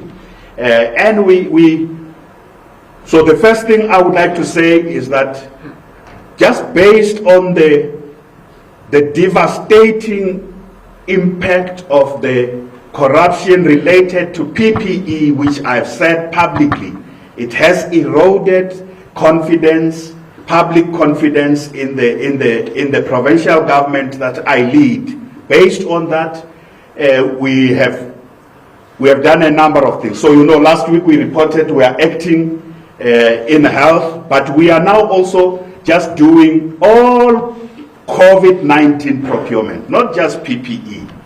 All COVID-19 procurement is also under the SIU investigation. So this is the message I'm sending out today. Not just PPE, infrastructure-related COVID procurement. Anything we have procured related to COVID, and that would include also the program we had around food relief. All that is under full investigation at well, because we don't want a situation where today it is PPE and tomorrow is something else and the other day is another. So a comprehensive approach to dealing with corruption is to ensure that all procurement done to address COVID-related issues must be under full watch. We must do that and act as the reports are coming. We will be taking action as the SIU reports. Like last week they reported, every week when they bring us additional information, we will be taking action about it. We must do that because we want the energy and the focus of this government and the people of our province to be on what the clinicians were presenting here, on COVID-19. How do we weather the storm? We are weathering the storm quite well now. We are not getting overwhelmed, but the storm seems it will be longer, more protracted than just passing quickly.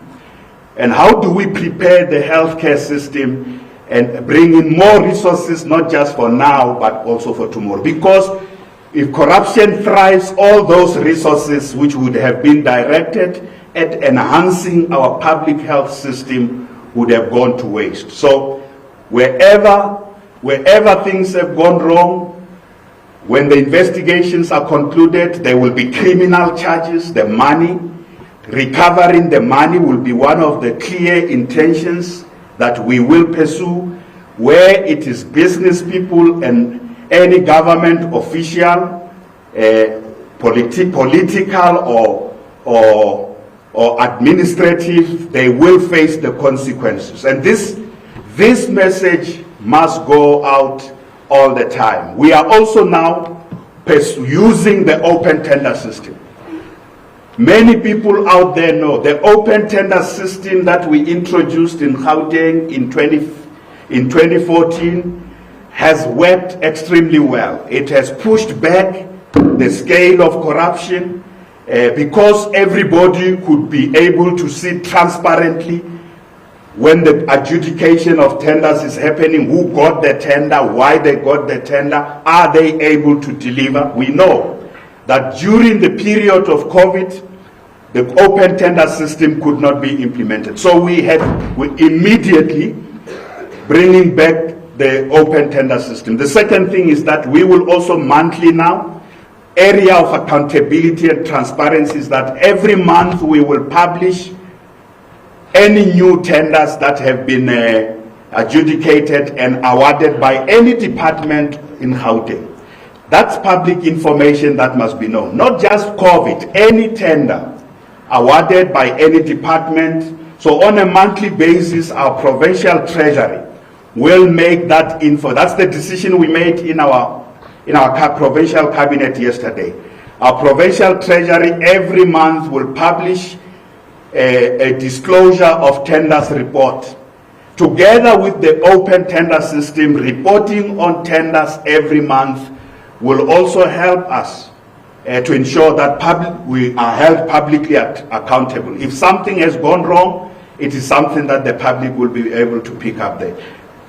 Fighting corruption and ensuring that there's clean governance is something that we are absolutely committed. I have made this commitment to the people of our province. We introduced the tenders, the open tender system that helped a great deal in helping us to achieve the results that out of the national audit by the Auditor General, the results over 5 years, we had improved tremendously our audit outcomes. But this period of COVID and the corruption that has happened here has discredited every effort we put in place over a sustained period of time. So essentially we are forced to start afresh. This is a fresh start, and there must be consequences for where wrongdoing has happened, and there shall be consequences where wrongdoing has happened. And it must be for wrongdoing. It must not be fake news, where people who are innocent are being targeted for fake news so that the guilty and the corrupt will not be looked at. So that's important, and I want to emphasize that the focus in this province is going to be on continuing to weather the storm. The storm hasn't passed. It has just slowed down. We mustn't be complacent. We mustn't say we have overcome. Not yet. The journey ahead is still there, and it may get tough at some point. We may experience the second wave. We must be ready. We must support all the work of our healthcare workers on the ground, our security services on the ground, our public servants who are honest, who are doing an honest job on the ground. We must support them, and we will support them. But the rogue elements must know their time to go to jail is now. And this far and no further. This far and no further. So, Thabo, I hand over back to you if there are any questions that are there to deal with.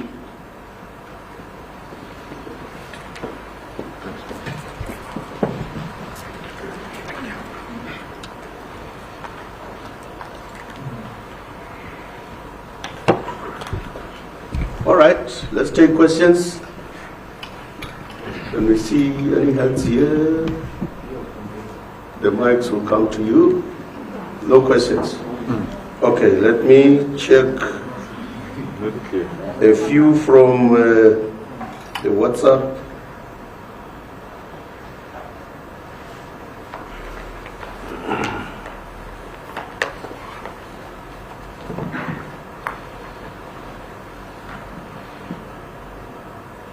Okay, I think there's one from Sisona from News 24. And the question is, now that we seem to be settling with the recovery rate, are there any talks about moving to level 2 and the unbanning of the sale of alcohol and cigarettes? These are matters that are being dealt with by the national government, as the Premier indicated earlier. The other question is from Zianda Ngobo from Newsroom Africa. And the question is for the Premier. And it says, Premier David Makura, is what suggestions and representations will he be making on behalf of the Gauteng Provincial Government regarding moving back to level 2 or easing lockdown to level 2? Again, the Premier did speak about that earlier, but he will make a brief comment about that. Are there any, this one is from Brumilda from Newswerk 24. Are there any new developments with regard to COVID-19 tender, fraud, corruption in the province? The Premier has just spoken about that. Khomotso Modise from Eyewitness News. You say Gauteng is ready to relax lockdown restrictions. Does that mean you want to move to level 2 or even level 1? Yeah, those are the questions that I have. I haven't missed any questions. Okay, all right.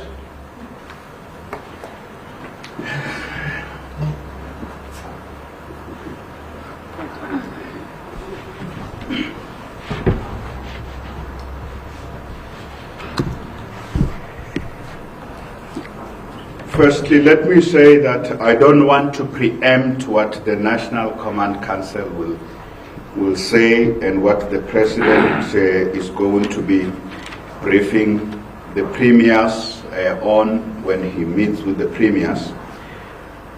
We rely on evidence and data that comes from our modeling team. The emphasis that comes from there is that whatever you do has to be gradual.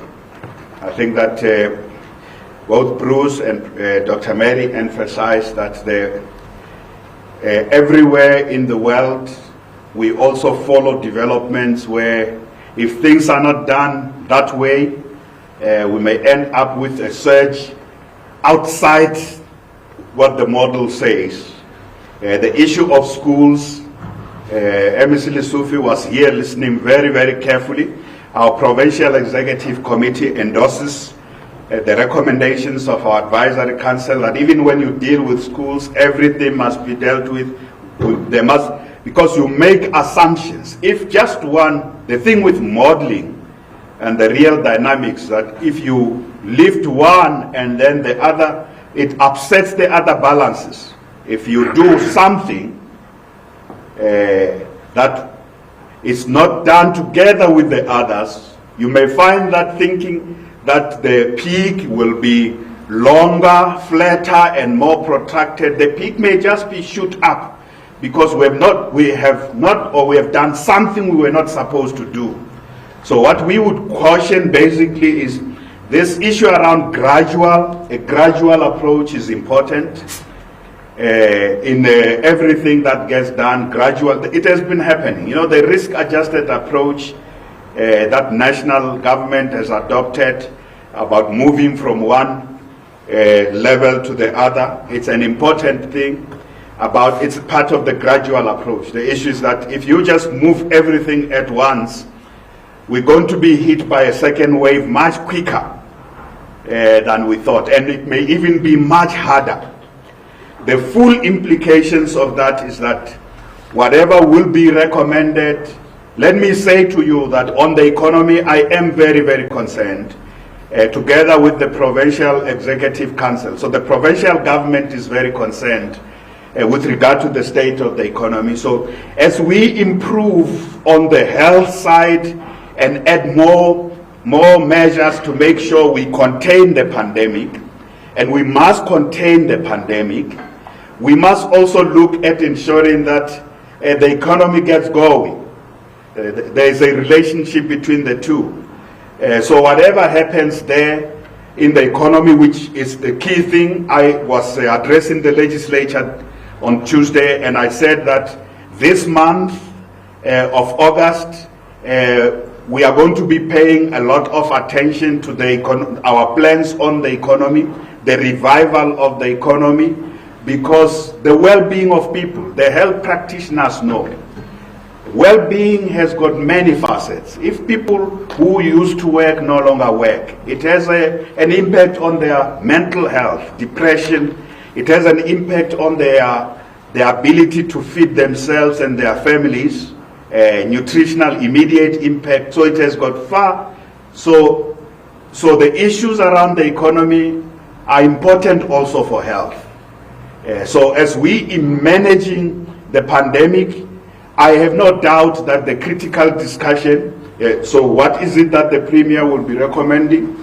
The critical discussion is also going to be, how do we ensure that we regenerate our economy, to ensure economic reconstruction and recovery, ensure we are able to bring back more people into work, but doing so in the context of what the clinicians were advising us on. As we do so, we need to make sure that these measures that have helped us to slow down the curve in this particular surge and flatten the curve. These measures should be in place. You may recall that one of the key concerns we had in June was what was happening in the mining sector. And the mining sector in this province contributed significantly to the surge. So are there lessons we can draw from that? So as we further open the economy, yes, I think from where we sit, we will continue to, if you want to know, I will recommend that we must, yes, continue to open the economy further, but this must be informed by the dynamics of various sectors and what can be put in those sectors to contain infections and ensure that they are not the source of the outbreak. They don't become the clusters for new outbreaks, especially for new hotspots. Because the story of the hotspots in this province, in many areas, they are also linked to sectors of the economy. The hotspots in the West Rand were linked to mining. The hotspots in Ekurhuleni and Joburg were linked to certain factories in those areas. The hotspots in Sidibeng are also linked to certain level of economic activity. Sometimes around the shopping malls, the supermarkets where there's no compliance.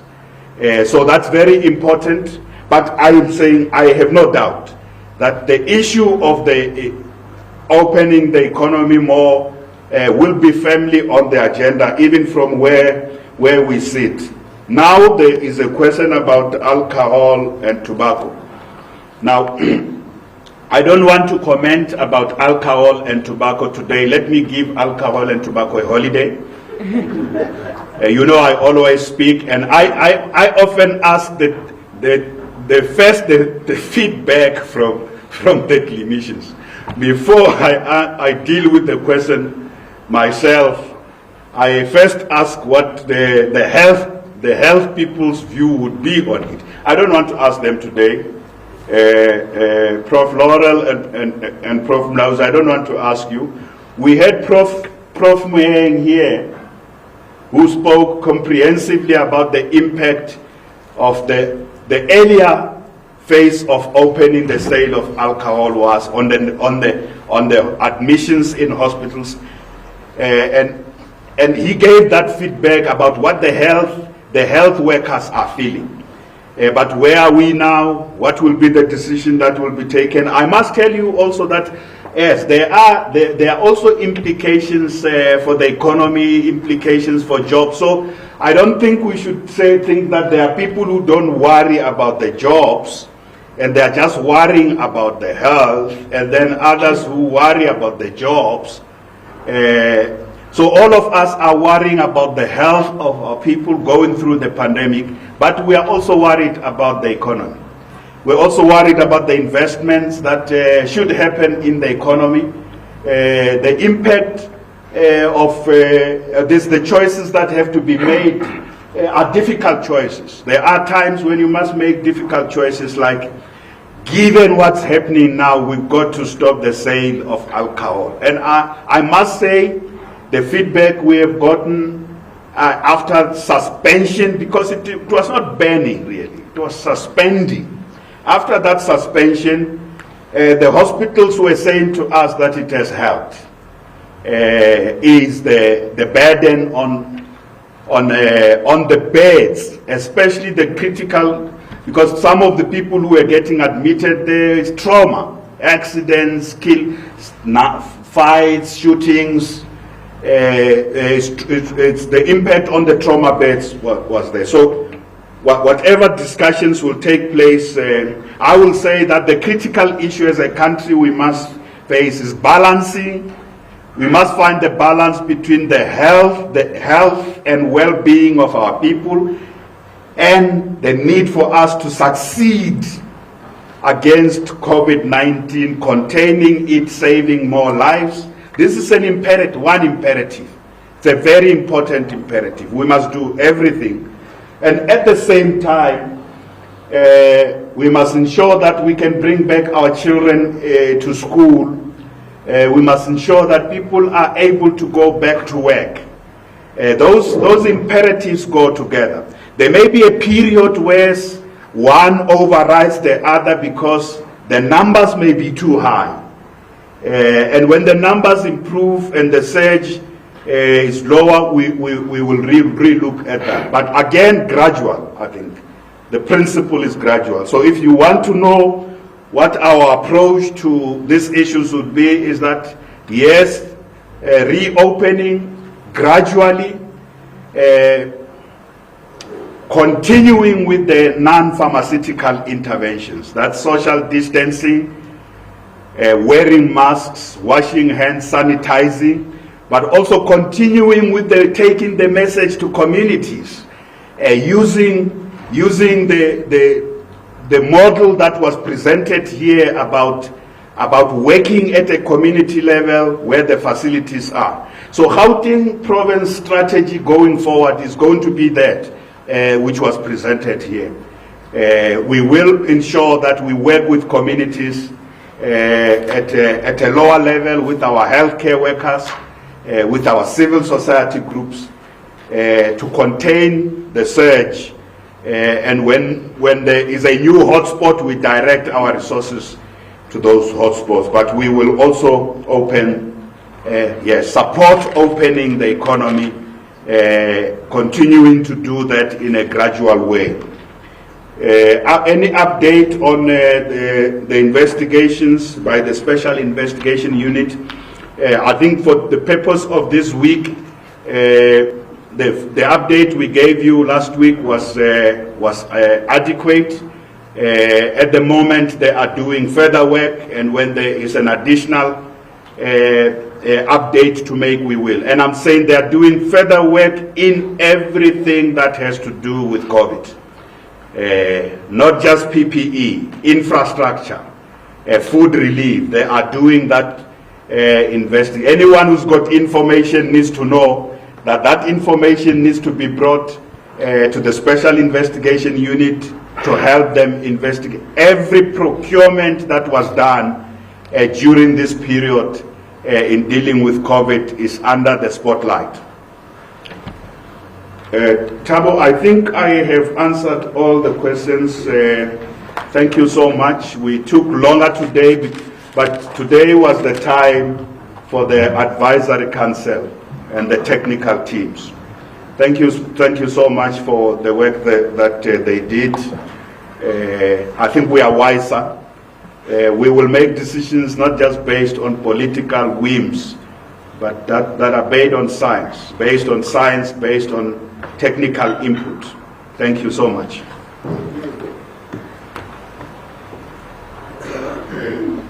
Thank you. It's the end of the briefing. Thanks, Premier.